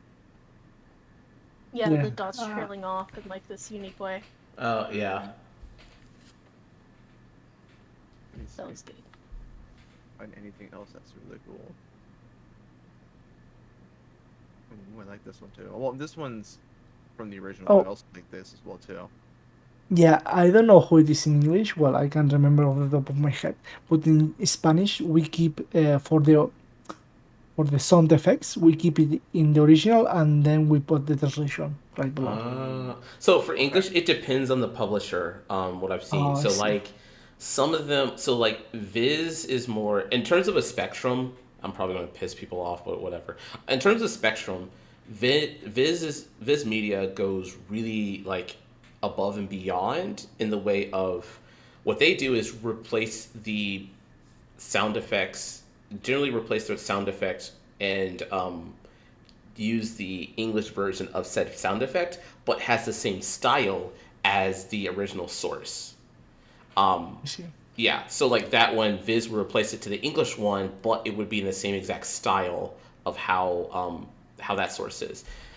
Generally, and then I think towards the towards the end, like the other side of the spectrum is like I know Titan manga and Yimpress a bit from what I've heard they're changing, which is like they still have the sound effects like the of whatever the language is, and they have the English one in like sort of similar, but mostly it's like in the same kind of like in the dialogue setting format. Um, so it's like so if it's like so yeah, in like same kind of typesetting that's for dialogue, that's also for dialogue or whatever. Like so they kind of just keep it pretty straightforward of this is how it is or whatever. Um, kind of like that, kind of the standard whatever, kind of like that. While Viz goes like kind of above beyond and do a complete replacement, but and use the English version of said sound effects, but in the same style. And the other publishers like Seven Seas, Kodansha, Dimpa, what have you, Udon, whatever, all of them are kind of, and then of course many more. They're all under like, they're kind of all like within that spectrum range. Like everyone's generally different, but like they're all like in between that in that spectrum. Ah, I see. Yeah, I didn't For the really think most, it's yeah. that. I didn't really notice it until I saw a conversation about it with a letterer. With a said letterer, I think they work at Seven Seas or something, and they were talking about it, and I think they were talking about Titan comics, Mhm. recent lettering or something. And so I did a comparison of, I looked at my Viz volume of Mashal. I looked at Mashal, one of my Mashal volumes. I looked at Yimpress volume, I think it was Oshinoko, or no, Delicious in a Dungeon. Then I looked at Shangri-La Frontier, which is Kodansha USA, and I looked at Berserker Gluttony, which is Seven Seas, and I looked at how they all did the typesetting, and they all did it different ways. But I noticed how they were, and it was kind of interesting to see the differences and how they do it. Yeah, I mean, it's not. It's like, it's just, that's kind of the spectrum I noticed, and it was kind of it was kind of interesting to just see the different styles, which kind of goes back to what we've said earlier in the podcast about machine translation. Like for translations and letterers, right? Everyone has a different style, just like everyone writes differently, and you cannot replace that. You cannot replace the human behind that, no matter how much a company wants to try. Yeah, I agree with that. There's a human flavor, so to speak. Yeah. And actually, that's really interesting because, as I said, in Spain, it's very standard. Like it's like been very standard in standard size. So every publisher uses the same. Yeah, that's well, of course, for the English market, we're gonna hire well, aside from this typesetter, which is really talented, we're Hmm. gonna consult with other with typesetters which have worked in other manga in the past and see how we go with the sound effects. But yeah, we're very satisfied, as you might be able to tell. Gotcha. um, Yeah. from for of the work our typesetter has done. As you know, I think it's she did quite a good job. I think Manga Alers is gonna agree with me. Oh, 100%, Yeah, absolutely. but yeah, of course, we as we said before, we need to adapt to how the English market works as well, and we plan on doing just that. All right. Cool. We're looking Yeah. forward to seeing it. Yeah. If I would make a recommendation, I think, me personally, I Mhm. would keep the original sound for the English side. Okay. Keep the original sound effects, very similar to how you guys do it in the Spanish preview we saw. Keep the Hmm. original sound effects, but have like a little translation note for it, because I I feel like, mean, I I think mean, that I think he's I personally think they should look at, they should granted, get it reviewed, because I have yeah. seen that get heavy criticism. While you may be okay with it, and generally I'm kind of okay with it, a lot of people don't like that. I do think that, I think, no offense, man, but I do feel like maybe they should consult someone with more experience than us No, for they that should one. consult with me. I know what I'm talking about. I have 2 days. I looked at the Spark Notes. I asked ChatGPT for all kinds of information. I know what I'm Give it the talking GPT about. special. Oh my Yeah. The gosh. ChatGPT Look, I've been fighting people left and right in Reddit on how titles should be licensed or lettered or translated. I think I got an idea of This guy sounds Okay, like an okay. industry It's expert. credited. Sorry, It gets credited by a couple people now. yeah. Mangales, do you want to Technically. know what the ChatGPT special is? Yes. Okay, so That should- there, oh god.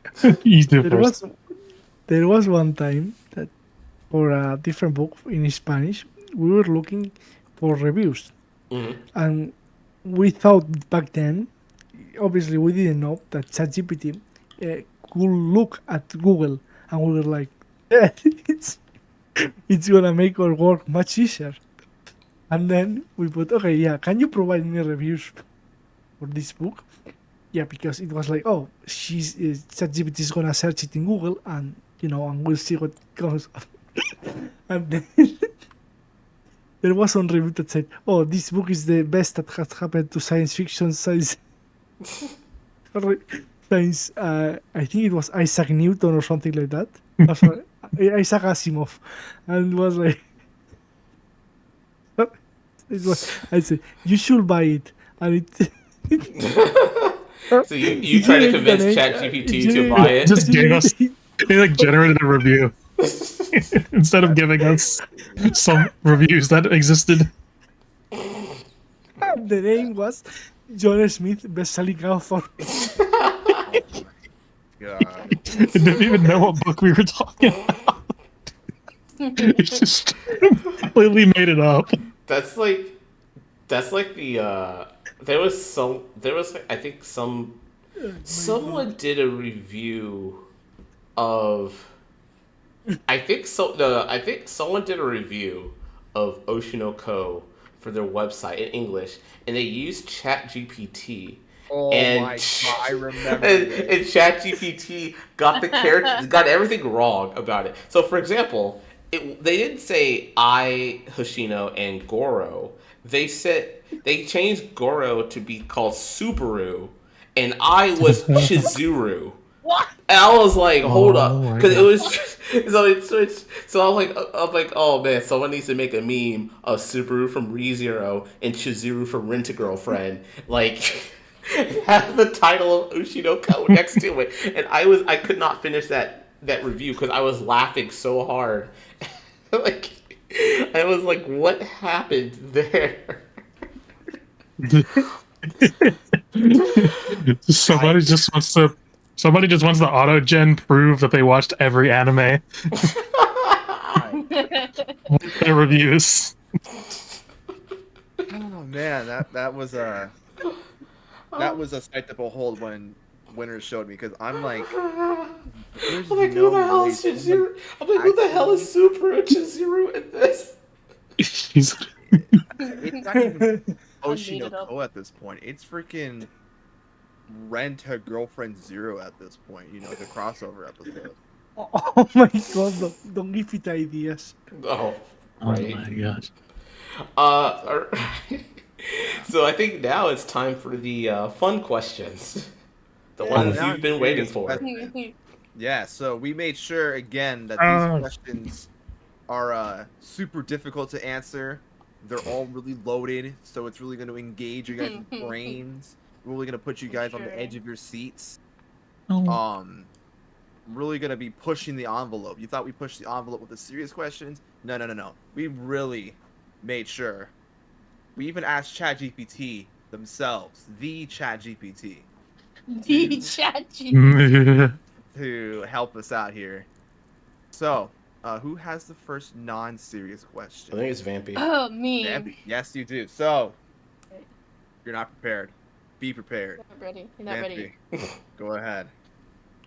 Are you planning on buying the visual novel Anonymous Code? I already did. You what? I already did. Oh, You already did? What? I don't know. It sounds. I mean, it sounds interesting. I briefly heard about it. mhm. I've only read Steins Gate and Steins Gate Zero. Me see Oh. visual novel, me bui. Gotcha. Yeah. Back on Steins Gate. I'm not gonna lie. Yes. I only bought it because it came with a steelbook for a pre-order, so I bought it. That's the only reason. That's all you got. Hey, those Yeah. steel books and stuff are pretty good for the size of Okay, adventure for games. Anonymous Code though, on the Nintendo Switch, that steelbook actually looked pretty solid. No, I agree. I'm just saying, like most of the time, like they're pretty solid. The science adventure games are pretty solid with their steel books and extra stuff. Oh yeah, 100%. I think the next question is: have any of you played Starfield yet? No. Bayasura is the adoring fan, but in Starfield. I literally saw that you have the adoring fan in Starfield, and that decided that yeah, I have to play it, but no, I have not yet. Okay. Alerts. You have the next question. I was gonna add one more comment too Oh. about the Anonymous Code thing. So, see, if you really want to roast me, I bought Jack Jean, who yeah. Shui Ishida worked on. I only bought it because of the cover art. I haven't even opened up the little. What is it? Wow. Like, you know, like how the games come in like a little wrapper, like you know, like the. Wow. Yeah, I haven't even opened it. I only like it because the cover art was pretty. I think there's an art book out there I need to buy. Gotcha. Oh, I Okay. kinda get you, but yeah, yeah. Go Sure. ahead. Go ahead. No, go ahead, please. No, I was just gonna say something stupid. Go ahead.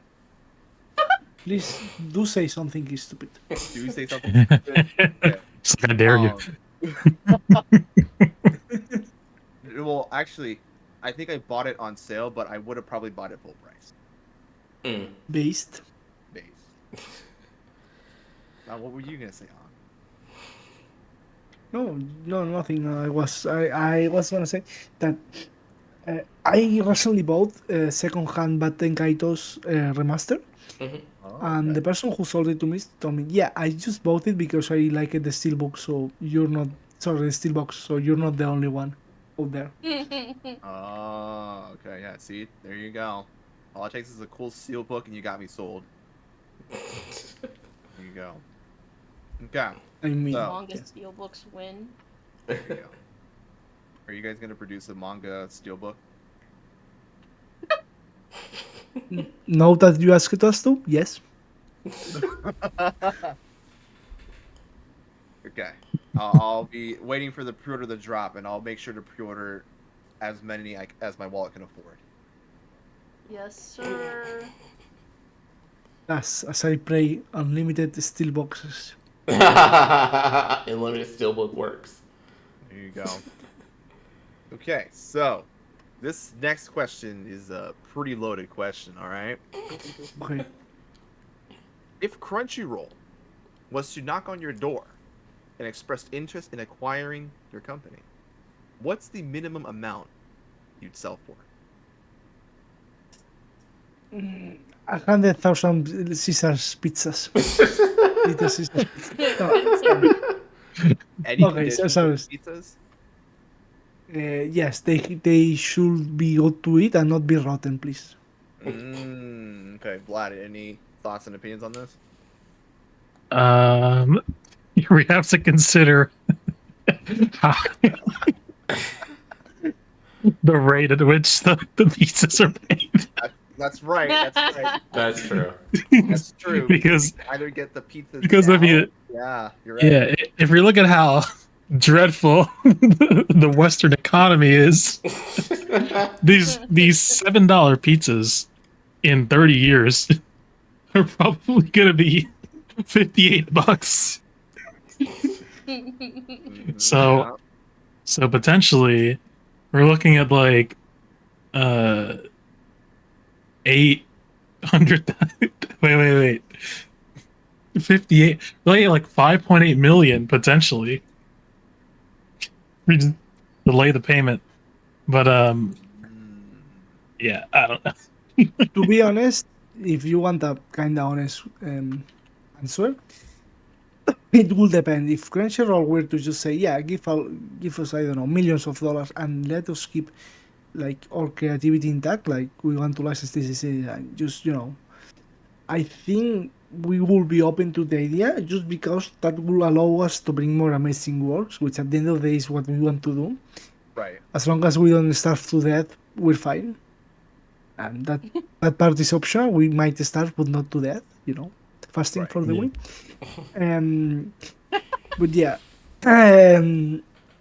but yeah, we don't think we will sell it anyway.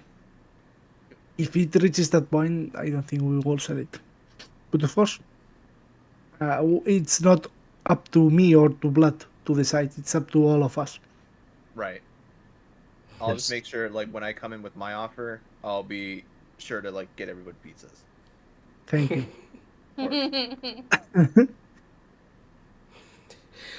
Vampy, you have the next one. All right. What manga and light novels are you currently reading? For manga, I just like 10 minutes before this started, I was reading Amayo no Tsuki, which is published in Spain by Distrito Manga, which is an imprint of Penguin Random House. And it's written by Kutsushiro or Kusushira, I never recall. I think it's Kusushiro. It's a Yuri manga, which deals with deafness. One of the girls is deaf, and the problems discapacity brings to her. and I think it's quite a interesting and sweet read. To be honest, I'm quite enjoying it more than I thought I would. And I even enjoyed it more than another famous Yuri manga that I started to read recently, which is Whispering You a Love Song or Sasayaku yo ni Koi no Uta. Mm. Which, don't get me wrong, I am also enjoying a lot, but this one I'm enjoying it more than I thought I would. As for light novel, the one I'm reading currently will be, I think it was in English or in Spanish. Sorry, in Doesn't English or matter. in Japanese. Yeah, whichever one. If it's in English, I'm reading the English translation by Empress of Magical Girl Revolution or Tenten Oh, Kakumen. yeah. Yeah, because my friend told me it was really good, and I decided to check it out because, I've read the novels in Japanese and I quite enjoyed them, but I wasn't sure if the translation was good or not. It's not that I thought it was bad, but if I know it's good, like I've seen it by myself, I will recommend it to more friends because I quite like that, both the show and the novel. And if it's in Japanese, the one I'm reading, sorry, the one I'm reading currently.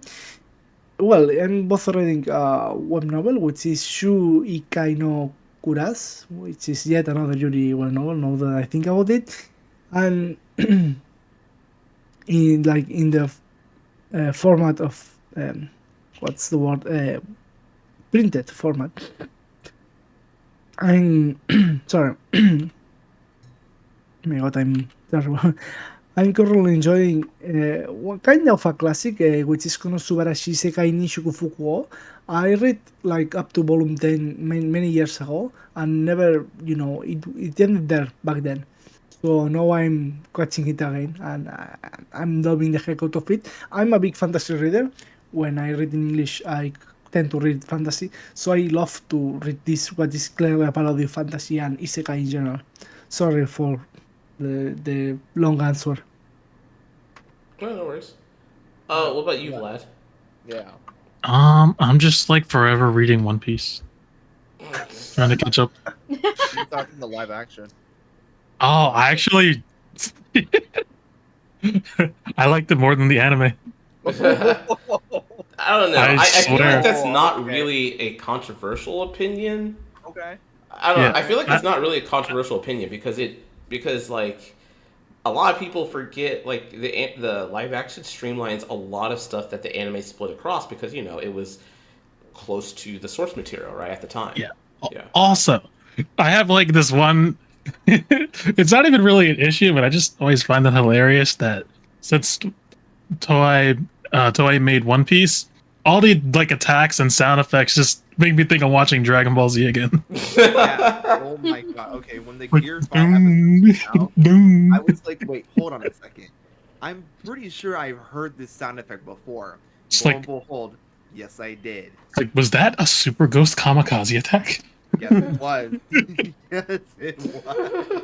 Oh my god. I'm not surprised. It's crazy. But yeah, actually, I really like the live action, and I got some other some other friends of mine to be like, oh, like my one friend, Mhm. he liked the live action so much he went and bought all of One Piece in Japanese. Oh, That's crazy. that's wild. Yeah. Based. He was like, all right, now it's time to get into One Piece at long last, or to get back into it anyway. Don't make me get into One Piece, please. It's gonna be very long. Yeah. Oh no. Oh, the next question is, what anime are you most excited for in the upcoming fall season? Let's start with Vlad this time. Okay. Yeah. Wait, there's two. I don't know. There's two that are kind of interesting.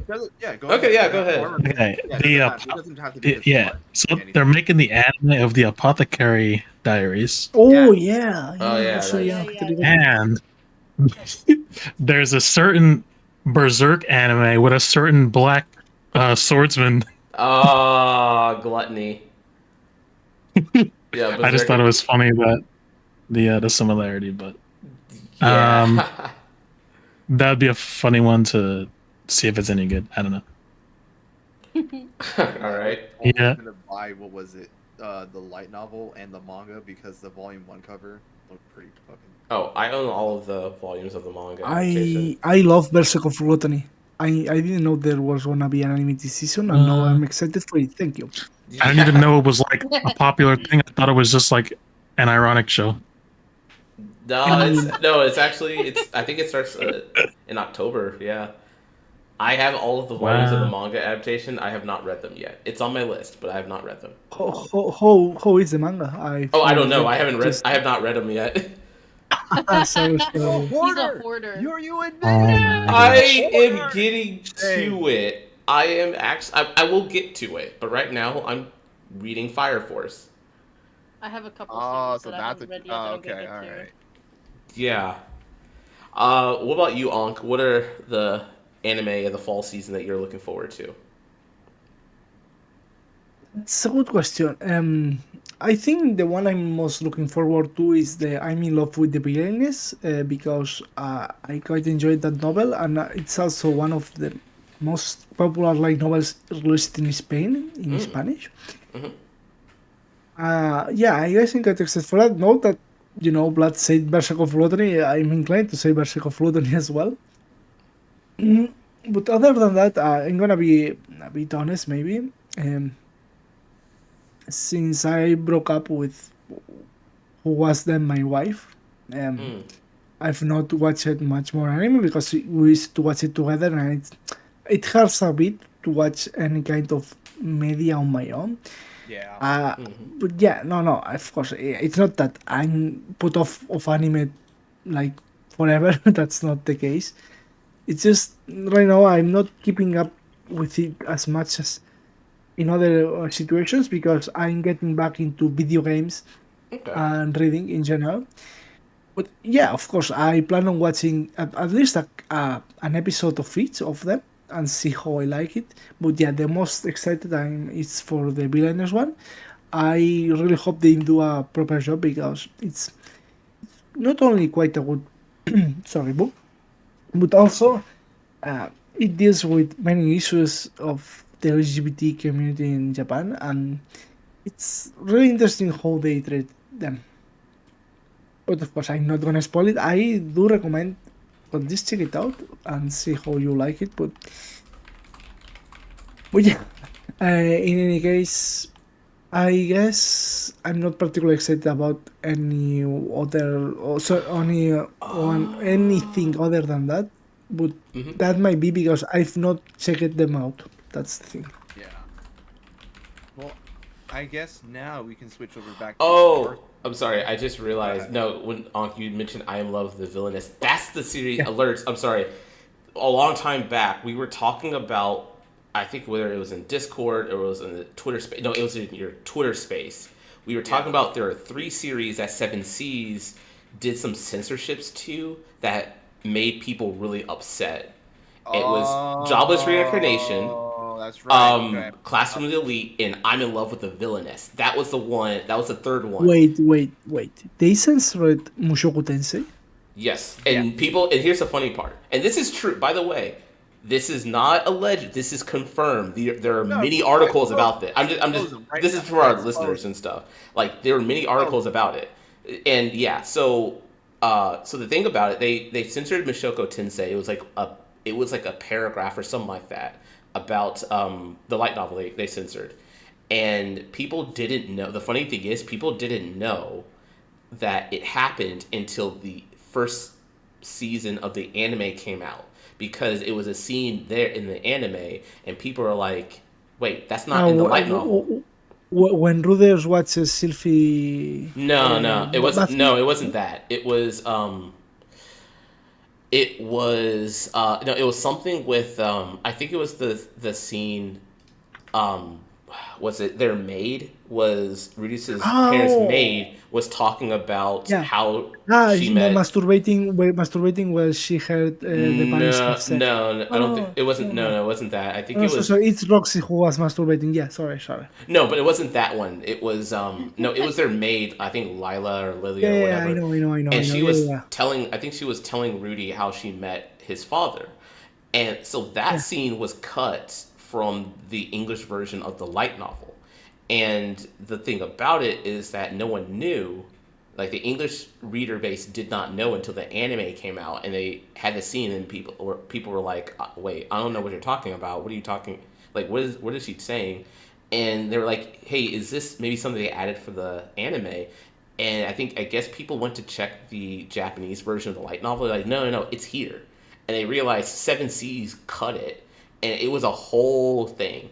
And there was that. There was Classroom of the Elites light novel that they cut. Yeah. Seven Seas also cut something. It was about bullying, and then there was something else with I'm in love with the third one was I'm in love with the villainess, and they cut something out of that. I don't know what it was, but they cut something out of that, and those were the three. The light novel fans, the English light novel fandom, got into like a big uproar about it, and they were very vocal about it, and so then they revised. Seven Seas went back and revised each one to add that missing scene in their light novel editions. I didn't know that. Yeah, it was. Yeah, It got so bad that or go ahead, finish up. No, I was going to say because I only know this because when I was deciding to start to read light novels, I was deciding whether to get it in print or not. And Jobless Reincarnation was one of the ones that I was looking into, and then I saw It's this amazing. situation, and I was like, oh, okay, no, I'll just get it digitally. No, But but yeah, yeah, Mushoku say is amazing.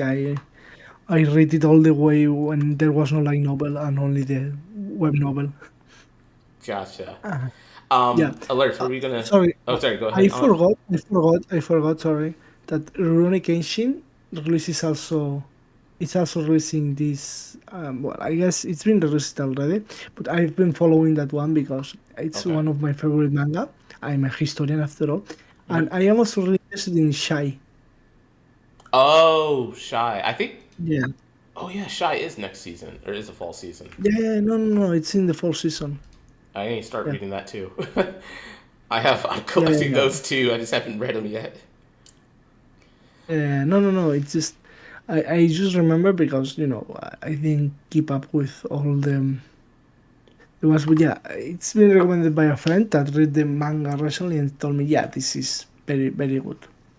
You will like it. I was like, yeah, let's do it. But Gotcha. yeah, I ain't gonna be honest. I'm generally bad at following anime as it's released because I just forget. It's okay. So does A1. That's why Yeah. all their stuff got delayed for 6 months in January. Oh my god. I don't really watch anime that much compared to reading manga because I have a harder time paying attention and like following it. Same. I've got attention deficit disorder, so Mm. that's how it is. It's Alerts. Were easier you? for me to read. Oh, Sorry. Oh, I was gonna say alerts. Were you gonna say something? No, I was trying to look for an article, but I can't find it. So Oh, I literally just found it. Just like I found it a little while ago, nice. but I'll send it to you after the recording. Sweet. Um. Okay. And alerts. You have the next question. I can't believe you're asking them this, but okay. All right. No. Don't try to diss me for this question. This is That's a very ridiculous. serious question that not a lot of publishers are willing to answer. I've asked many publishers, they declined the comment, quote unquote. They couldn't give me a straight answer, so I figured you guys would be the best one to answer this question. So, All right. how do you power scale yourself compared to other publishers in the same space?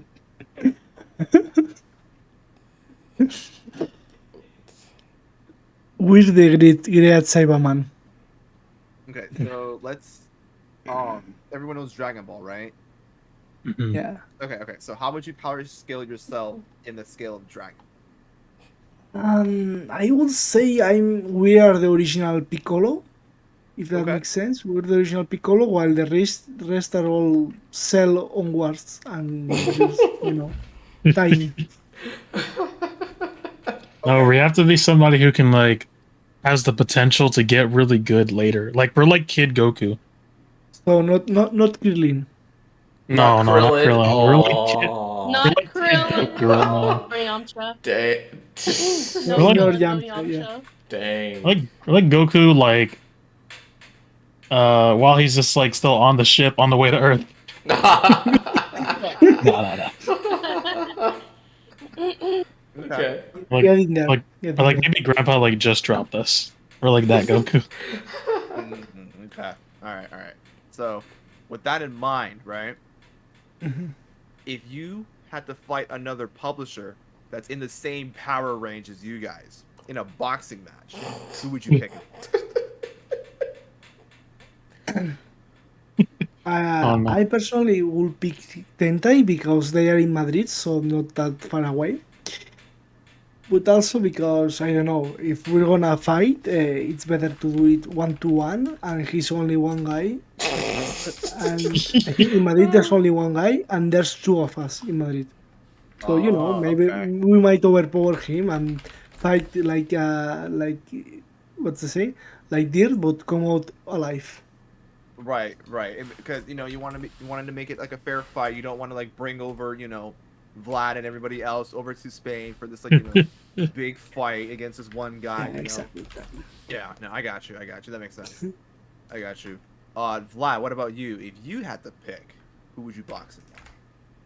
I don't know. I'm gonna probably say the same. I don't know. I don't know like the people at the different places. Like from one of our people in Spain, they like mentioned the name, but I'm not gonna say. Yeah, overheard that some dude is kind of weak. Yeah, that's right. That's right. If another publisher starts instigating, I mean, you can't see. Yeah, I I don't know want to some say. people would let that slide, and that's okay, right? Be the bigger publisher. But if it was for me, I wouldn't let that slide. I'm just saying, I would not. Oh my But you goodness. do you. But you do you. You could be the bigger publisher, walk away, let them have their fun, whatever it is, what it is, right? But I'm just saying, if I was in that particular moment and I heard that in front of my face, I would not let it slide. He's just trying to start shit between publishers. Like, You I know agree he's with the bored. publisher box. You know he's bored. He wants to have shit start between publishers. That's the thing. Manga Alert wants us all to kill each other so he can create his own publishing company Yes. and then license Kingdom. Yes. Oh my Yeah. god. If he licensed Yes. Kingdom, I'd be like, you're stupid. With a Me steel too. box. You're stupid. You have too much money. No, I'm just. You need to rob Winter him. would probably tell me like, wait, so that's what you're using your affiliate money for? Licensing Kingdom? Yes. Yes. I would totally say that. Actually, yes. Yes. That's what you're using for a license Kingdom, bruh. I thought you were gonna use it to license that that revenge manga, the Maria thing. No. No, not that manga. No, I will license a Rent a Girlfriend spinoff before that manga. Like, come on, can't pick a better one than Kingdom. You can pick anything, and you're like, Kingdom it is. Kingdom is. Her Girlfriend spinoff. The what? Rent a Girlfriend spinoff. I don't know. That's already The licensed. Limitless. Dude, give me a cat manga, please. You mean all 4,000 of them? Sure. Yes, I will license. I will make a manga publisher where my only goal is to publish every single cat manga that's existing out there. Well, I better see Yumi Tamura's cat manga first thing. Okay. I demanded. If they don't offer me pizzas, I'm not doing it. I noticed that he didn't say dog manga because if he you're the did, that one- count. He would have to do Inuki-san's dog, and he's just like. Yeah, we are not licensing that manga. We are not. No. If you said that you had to license, if you license every dog manga, you would have to license that one. I'll let 7C's license that one. We all know what they're going to. So 100%. Vampy, you have the next question. All right. Let's see. If you ever licensed or localized visual novels, what's the first one you would pick? Sorry, can you repeat again? If you ever licensed / localized visual novels, what's the first one you would pick? I got one. And it better not be the same as me. Oh, yeah. Okay, all right. Go ahead. No, you go first. Hatsuyuki Sakura. Ah, it's the same as me. What is it? Yeah. Hatsuyuki Sakura. Hatsuyuki Sakura. Okay. Yeah. Yeah, you don't know what it is.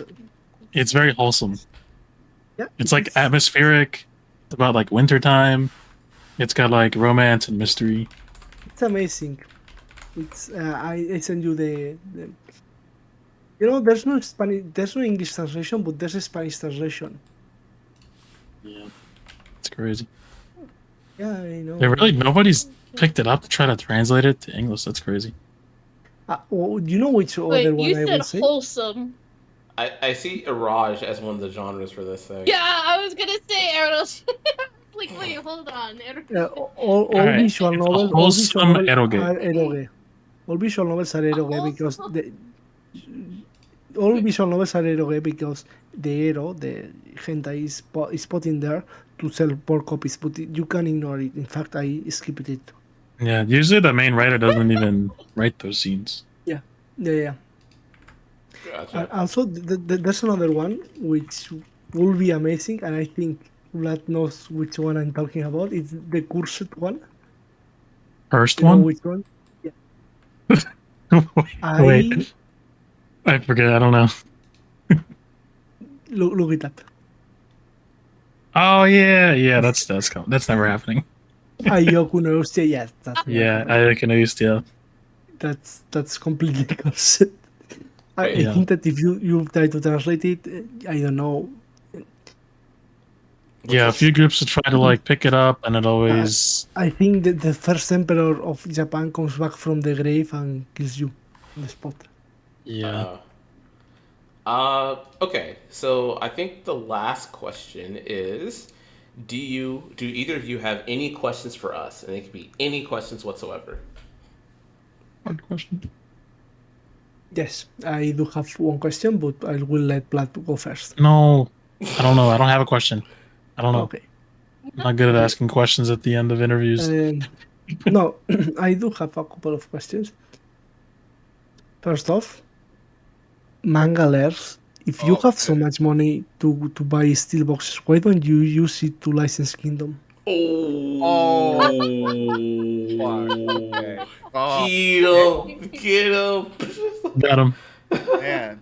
Really putting me on the spot here. Well, you see, so the reason why I have not chosen to license Kingdom yet is because I feel like the investment return, right? Because there's obviously, with every single license, right? There's an investment and then there's an expected like return of investment. We'll You have sell to like look shit. at, right?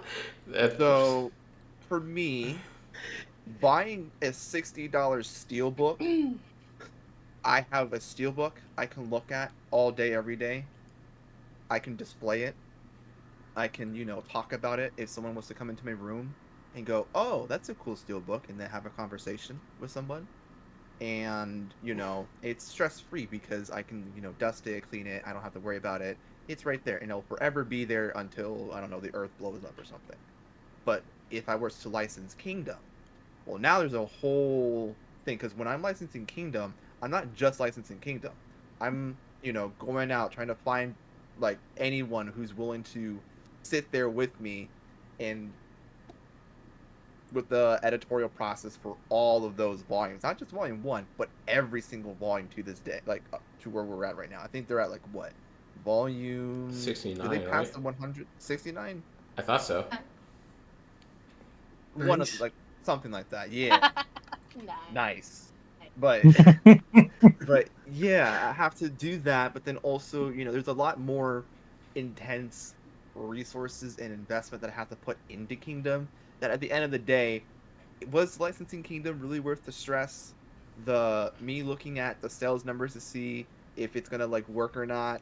Me looking at Twitter going, "You guys told me you guys would be buying it, yet only 100 of you did. Where's the support here?" And then me looking at, well, I guess I have to pull a Tokyo Pop and just just not blow up the whole company and just run away.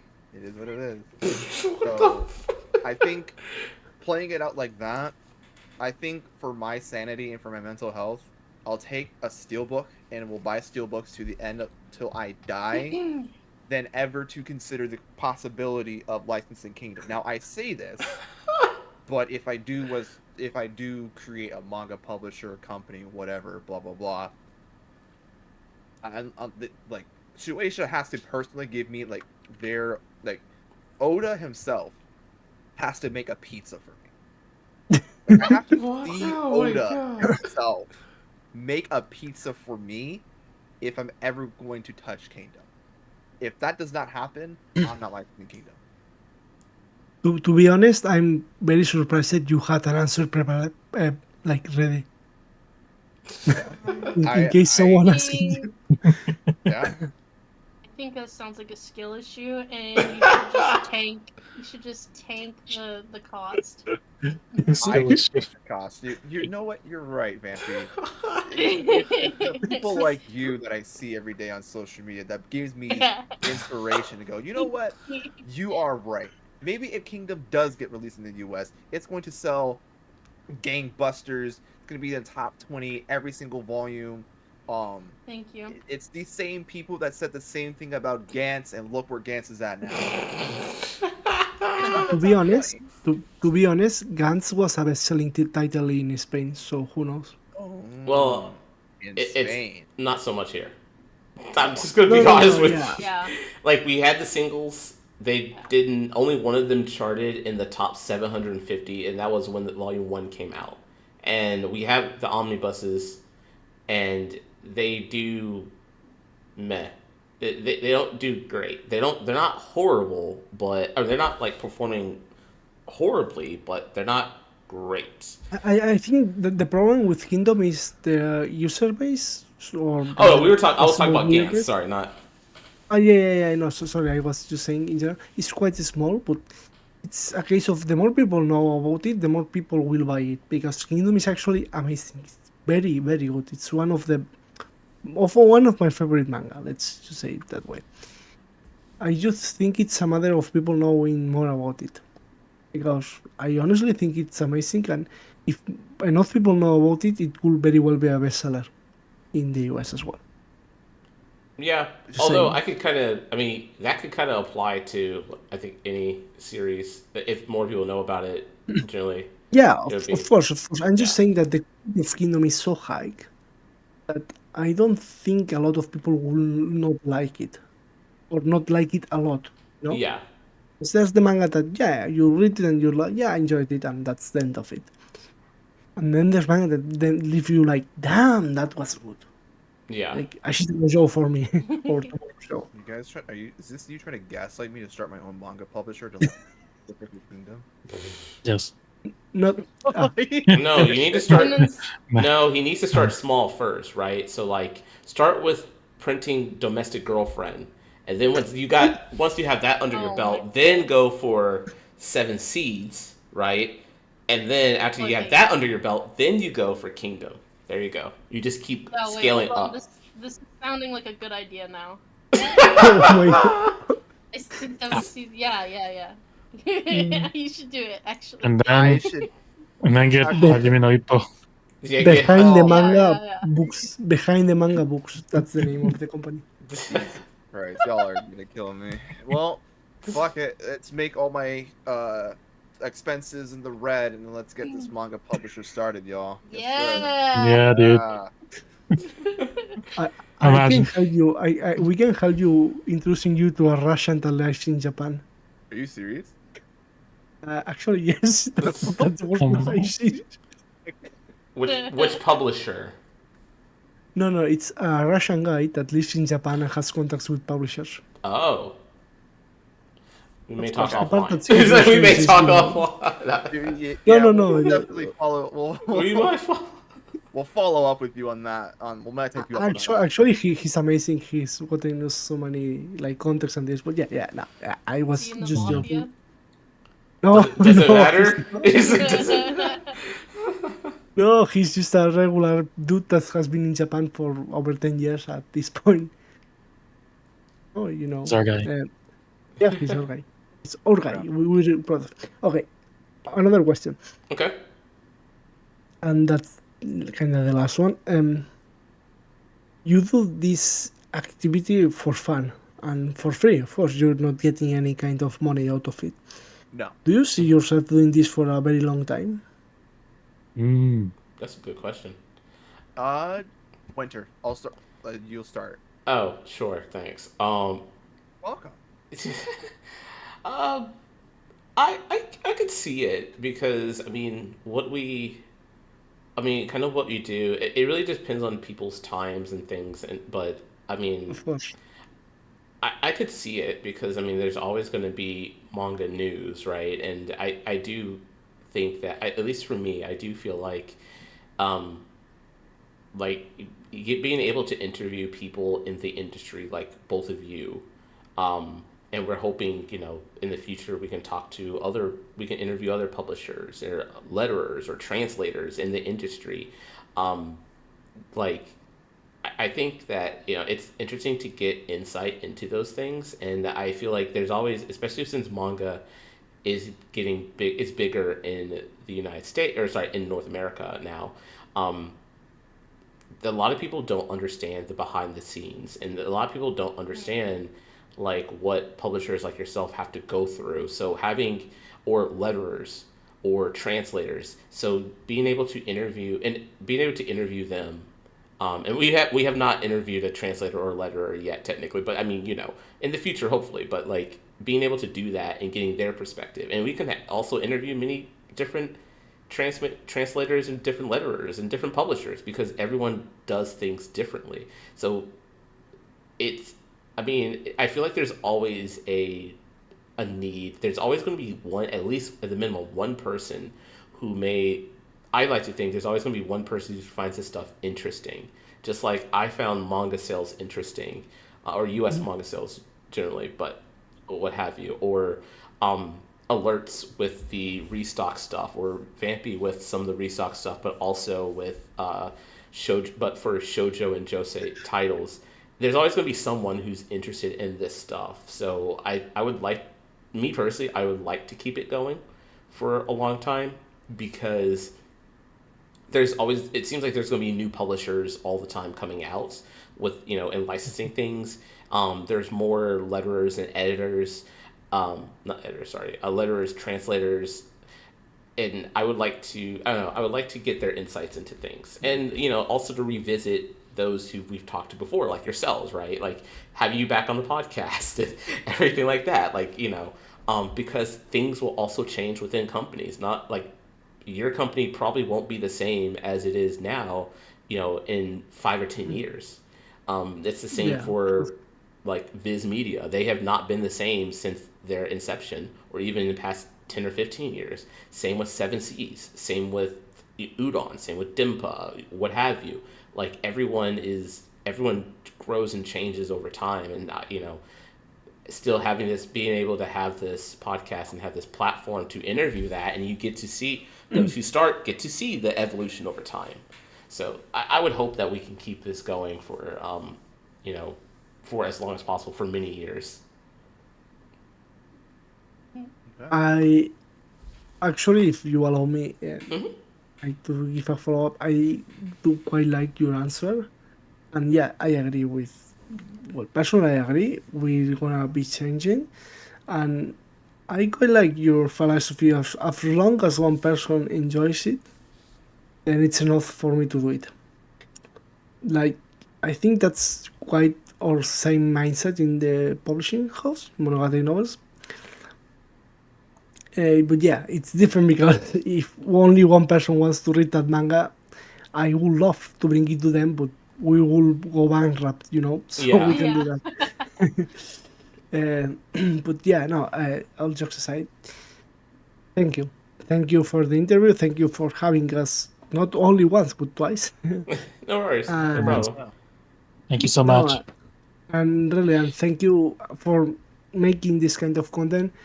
Like, I think we need more podcasts like this because, to be honest, a lot of the otaku media in English is expressed by writing, which is fine. But Mm-hmm. there's not that many podcasts or YouTube channels compared to, for example, Spanish, or not as big at least. There are some exceptions, of course, but I just mean in general. Yeah. And yeah, that's kind of a shame. I think it's a great way to reach more people, especially young people who are like kids that are really getting into manga and anime. At least here in Spain, I don't know if that's the same, but Mm-hmm. Netflix has some wonders. Netflix and Kimetsu no Yaiba, to be specific, Yeah. at least here. So yeah, this format I think is very appealing for them. And well, I don't know if manga and Bumpy wanted to say anything else. Yeah, we're Yeah. super vampy. So, Vampy, you go. But, Yeah, I mean, I'd also like to keep doing this as long as possible. I will probably have to change my schedule up next year because my living situation, I'm probably gonna have to move. Um, but I mean, as long as I can keep recording, or we can find a way for all three of us to still record, then I'm cool with doing it as long as possible because I feel the same as Winter, where it's like as long as one person's interested in it, I can talk about manga and anime as long as I can.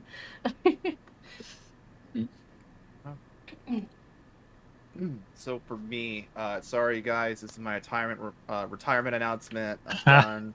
I'm I knew it. See, I knew when retiring. he started that solo podcast, and now look, I he makes knew me it too big too. for I us. said the same thing. I was actually like, I honestly thought it was gonna be Vampy first, but it was Alert. I'm going solo, guys. Damn, yeah, I'm gonna break up the band. Alert's just like, For I me. gotta break up the band. It's just like, That was gonna be But me first. what is it? But for a more serious answer, no. Me personally, I'm not stopping anytime fucking soon because for this podcast, I really like it. oh, I'm not. No, I'm serious. Like I'm not oh yeah, yeah, yeah, no, I'm cheating you on. because no, Get I'm just out! like, No, what is it? It's very hard.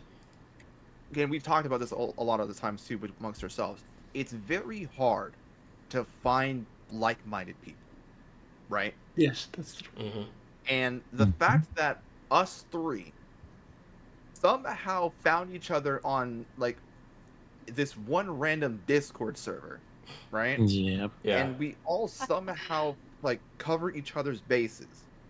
Me as like someone who just recently got into anime and manga.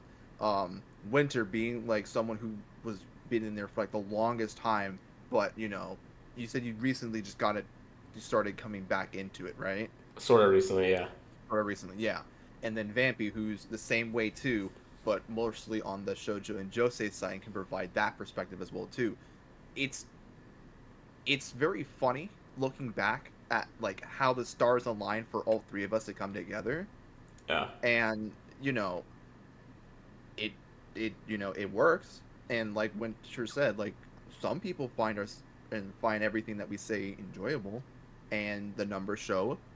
People who talk to us on social media, it shows as well too. There's a demand for stuff, for stuff like what we're doing, but not a lot of people are doing it because it's either like not as interesting or not as engaging or whatever BS they'll come up with. But Yeah. I still feel like there's value in knowing how this stuff works because if you don't, how are you going to get the manga you want to see licensed in English or whatever language you're in? Or just to Right. know the news, like Or the just the to news know, that's going yeah, on in Japan, for manga and like, well, not really light novels, but like for manga and anime. right. Because sure, yeah, you can have your centralized like platforms, like you have Anime News Network, you have what some of these other anime or manga news stuff, but what about the independent people, right? Like when I Mm. broke the story for the Crunchyroll thing, right? That whole thing was an experience and a half because this was like the first time I really like, because in journalism, right? When it comes to breaking stories or breaking information, especially with information that's not really so public, right? As long as a piece of information does not specifically state like confidential, don't share this or whatever, it's fair game because it's technically a gray area, whatever, but it's fair game. hmm And when I got presented that information, I went to myself and said, "Hold on, why hasn't anybody said this? I this is crazy. This is something really big that's going to affect a lot of people, and they haven't said anything about this at all. And when I asked my contact, like, hey, listen, can I publish this? And he said, yeah, you can. Just don't like use my screenshots or whatever. I said, okay, cool. I broke the story. It went viral. I made Crunchyroll trending on Twitter for like That's almost true. 2 days. I'm Yeah. like the top result. If you were to search, I think like both hashtag right stuff and hashtag Crunchyroll, there was a point in time where I was the top tweet there. I had news outlets reach out to me. I was featured in articles and everything. And, it, you know, it just goes to show that, sure, yeah, all that publicity is nice and everything. But there's a need for people like us to, be able to provide this news and everything.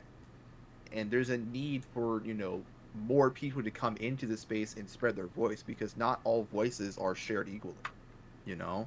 That's Like you true. often hear all the, big players, your standard like, oh yeah, here's Viz, Kodansha, Yenpress, whatever. But what about the smaller publishers? What about the publishers who are owned by, someone who's neurodivergent? How about those that are, That's owned me. by Yeah. like Sorry, It's who sorry. us. are run by people of color? Like how about the ones that are run by, some other group, right? Hmm. How are those guys doing it? How are those guys treading through the water? How are they handling and managing stuff? What are some questions we could ask and bring a spotlight to them, to bring more awareness to the whole community at the end of the day. Yeah. I'm someone that believes in everyone should have the able ability to read manga or anime or whatever, no matter where they go. It's Yes. Yes. and it's I I remember, agree. yeah, I remember when I first started doing manga giveaways. One of the first what made me change to international was there was this one viewer, I think it was like this one person DM'd me and said, hey, listen, I really like what you do, but it sucks that I can't enter your, I think he said, I'll enter your giveaway knowing that I can't win. And I'm like, that broke me because Yeah. it Because never you're in my life sensitive. would I I was joking. thought. I'm just messing with you. I was just messing with you. Wow. I just. Nah, you're good. You're good. But no, it really broke me because I'm like, damn, that's insane. And then talking to people in like India or Indonesia or Malaysia, where their currency isn't the best, and manga availability is whatever, right? For us, a standard $12 volume is what it is. But those 12 US dollars could be someone's weekly, monthly paycheck or whatever. And Mhm. that really made me go, you know what? I'm in this position where, yeah, I make a pretty decent amount of money with affiliate links. Why not use that same money to reinvest into the community I'm already building right now, right? And Right. take the hit. Hell, like there's been a few times where I did not have enough, I didn't make enough money off affiliate links that month. Fuck it, I use my own money. If I have to go in the red, I don't care.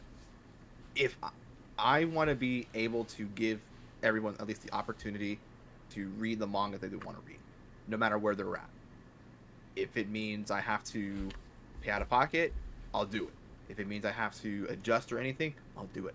Like, I don't know. I guess it's this sort of like passion or something like that, where it's like kind of going back to what Winter said. If there's one person that's always going to be there for you, I want to make sure that I make that one person content enough with what I'm doing. You know? That's beautiful, man. Yeah. Like, It is. It is. I love it. I mean, and having, all three of us, actually, hell, fuck it, I'll even say it, all five of us right here in the voice chat, Thank you. as equally passionable as, like, I think we're all equally passionate about anime and manga. I mean, Yeah. none of this would have happened. I'll. We wouldn't have started this podcast. Yeah. You guys wouldn't have started a publishing company. Mhm. None of this would have Yeah, happened. yeah, Yeah. yeah. And I'm glad it happened. Me too. Because I mean, What were you and saying, Winter? I was gonna say because I know I looked at going back to I think what Ankh had also had mentioned, but like I know when I looked at different podcasts in the same space, right? Mhm. Because I also think of alerts being, him talking about the diversity of the group, for us. Um, like I listened to a couple of podcasts of like for anime and manga, mostly manga, Mhm. information and stuff, and most of them were about about certain series, right? Like, oh, let's talk about the new Chainsaw Man chapter, and or let's talk about Aharu Ride, the anime, or let's talk about the King's Beast, things like that, or Nagatoro.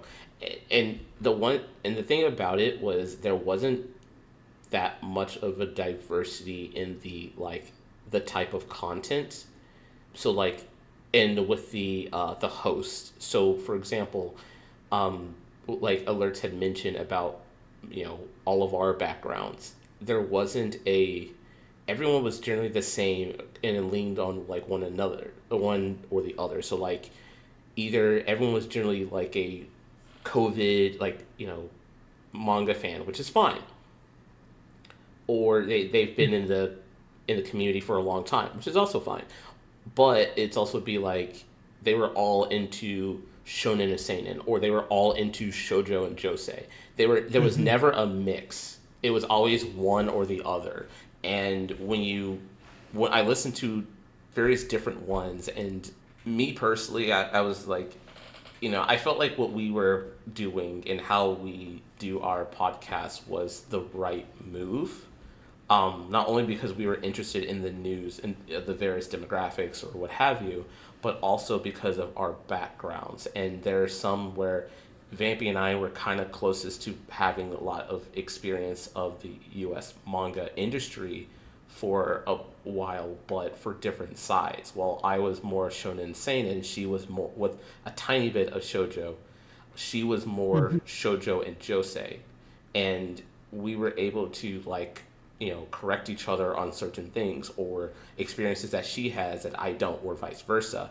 And alerts with being new into it, getting that experience, or also saying, hey, this is my perspective on these older titles, or on how I see these newer titles, like Chainsaw Man or whatever. And it makes for like a I don't know, it makes for a more like diverse or interesting conversation rather than we are all shojo josei fans and we all talk about that all specifically for one series or whatever, or we're shonen seinen fans and all we're talking about are like one series nonstop. That's an entire podcast, right? It's different, and I do feel like doing the news allows me to, or allows us to like talk about different things about, oh, this creator is doing this thing, or this creator moved from ribbon to cheese, or this creator moved from Weekly Shonen Magazine to Weekly Young Jump, or if that happens, or whatever. And gives us a like, it gives us a, a launching point to talk about things, about and draw from our perspectives. And apparently, there are people who I think there was something that we talked. I think we mentioned on social media, and there are people I straight up did not know who listened to our stuff and praised it. I swear I did not know they actually listened to our stuff, and it was like certain people I follow. No, there's certain people I follow and stuff, and I just follow them because, oh, they have a very diverse, interesting perspective, and I just follow them because of that. That's it. And then like months later, I found that like they posted that they listened to our podcast, and I was like, "What the heck?"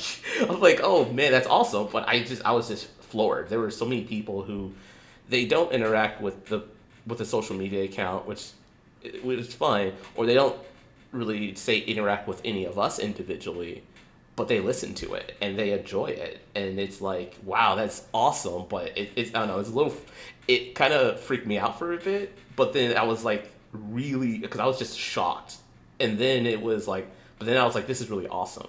So I felt like how diverse our backgrounds are, and the stuff that we cover, which is manga news, not just shonen manga news or seinen manga news or shojo manga news or josei manga news, but all manga news, like all of it, like that, and drawing from our backgrounds, I think what makes it, I don't know, every episode I feel like has been enjoyable. That's why I really like doing it. Yeah, when he told me people actually listen, I was like, what? What?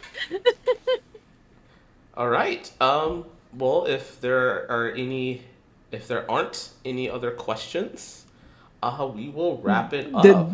Oh. There's a last one. Oh yeah, Sorry. go ahead. Yeah, go ahead. Okay. So, this is the question. Can I bribe you? Can you bribe Not us? with not with money, Okay. but we can bribe someone who has worked as a translator because they've worked with us Oh. to the Okay. podcast All right. if you want. Okay. So But what's the catch? Yeah. in exchange, Blood's gonna like this. Oh no. You have to read. I think you know where this is getting at. Okay. All right. This visual novel called Little Bastards. Hey, Oh. Wait, didn't I? Wait, I had to check. I thought I bought that. you have to become a little buster. Yeah. Why? I have to check. Because I don't know if Blood thought the same, but you kind of remind me of that friend group in the sense that you seem like real true friends. Mhm. So I was like, yeah, why not recommend it to them? And I was like, but that alone is a bit boring. So I'm gonna bribe them. Okay. All right. Okay. I like visual novels. If Alert streams it or something, or I stream it, I'll read it, watch it. It does not have hentai. So it's porn free. Don't worry. Oh no, I did buy it. No, I You got remember. the Steam version. Yeah, I bought off Steam. The Steam That's version. it. Yeah, that's the Well, it's good one. time for you to stream it winter so I can watch. I mean, I'll get to it, but Starfield. This guy's trying to be the Lame. Mandalorian. I I am. still remember I'm little gonna have busters to- for until your deathbed. Literally. Right. You never forget Little Bastards. No, you don't. You say, in fact, Blood's profile picture is from Little Bastards, but yeah. Anyway. Oh, the person that did Clanad made this. Oh, Yeah. Yeah. Oh, I mean, yeah, I'll But do. this is better than Clanad. I won't say better, but I like it more. Yes. I mean, I It's a could. different. It's different. It's a lot different. will it still make me It's- cry? They both Oh hit. yeah. Oh yeah. It will Both it will hit. destroy you. Don't worry. I love emotional pain. I mean, sure. Oh yeah. I'll agree. This I has mean, a lot of. I'll agree to that deal. Wait, hold on. Okay. So Emotional pain. hold on. Okay. So you And said- that's So you said that Mhm. if you bring us that TL, yeah. we have to go through Little Busters, right? Hmm. Yes. Well, let's just How say, many hours of playtime is Little Busters? It's not Starfield Am Am I level, looking at so like I a think we're 90-hour fine. game? No, I'll be. like- Am I looking at Probably 90 like 40 to 50 maybe. 40 to 50. Yeah. Okay. Okay, I just say. But Oh, completionist is 88 hours. that's crazy. That's so crazy. I saw Main that number. plus- That's so crazy. Main plus size is 75 and a half hours. I feel like the emotional peak that you get out of something like Little Busters, it has yet to. it's yet to have an equivalent in anime. For me, yes, I agree. Okay. because I really Umiyako's made me really emotional. Yeah, it's like that. Emotional. It's like it's Oh, up there. Fuck. No. I'll cry. It's like yeah. I don't want to Yeah. start naming scenes, but Yeah. No. It's like the episode 18 of Grand After Story. Gotcha. Yeah. I like when Lord. Umineko when the beat drops in episode 1. Mm-hmm. Golden Slaughter, that OGM place. Oh my Well, god. there you go. It's like Umaneka with less dubstep Oh my and god. Less Murder. dubstep and murder. Oh man, I love the murder. No. I knew it. Okay, yeah, Oh my god. I'll Alert. agree to that. Actually, wait. Fun fact: in the Little Busters anime, in I think it was episode 6, they remixed a song and made it into a dubstep remix of the original, just for the anime. That's hilarious. Dude, God. I heard this. I was like, they've got to be kidding me. This is not happening. That's hilarious. It was Like, check, oh check my what- god, stop. we we tried to get ChatGPT to explain Little Busters. No. The results were terrifying. I don't want to do that. I'll leave it at that. Yeah. Oh my Well, But I yeah. went ahead and, as you guys can see in general, Yes. bought it live on the podcast, like I did Yeah, last. yeah. Oh, what was it? I bought your guys's, I think your whole catalog actually live on the podcast too. So I bought it. Yep. And, Jun Maeda is a few dollars closer to coming out of retirement. There you go. And Please finish Angel Beats. yeah, Okay. Um, Enjoy it, Alex. Thanks for Yes. taking my recommendation. Like seriously. I mean, I took yours seriously as well. I mean, I think I bought it like a Oh. week after you right. guys But did recommended you it. do it live on a podcast and posted the receipt in general? in No, front of because our- I'm not a clout chaser. Wow. Wow. I can't. But seriously, we'll talk with the translator and we'll definitely get his ass in this podcast. Okay. Okay. Yeah. Alrighty. Like plan. I think I even have the walkthrough saved somewhere. Yeah. You might, same. yeah, if you could send that our way, that'd be nice. I'll go Doesn't sleep have- since I have to wake up in 3 hours. Okay. Oh god. No. Thank you so much for this amazing podcast. Thank you for the company. It's been a real pleasure. And we hope to get back very soon with license announcements. Awesome. Alrighty. Thank you. Yeah. Thank you so much. Thank you so much and take care, All right, thanks guys. guys and girl. Thank you. Everybody. Take care. Hey, Thank you. bye. See you, bye. Bye.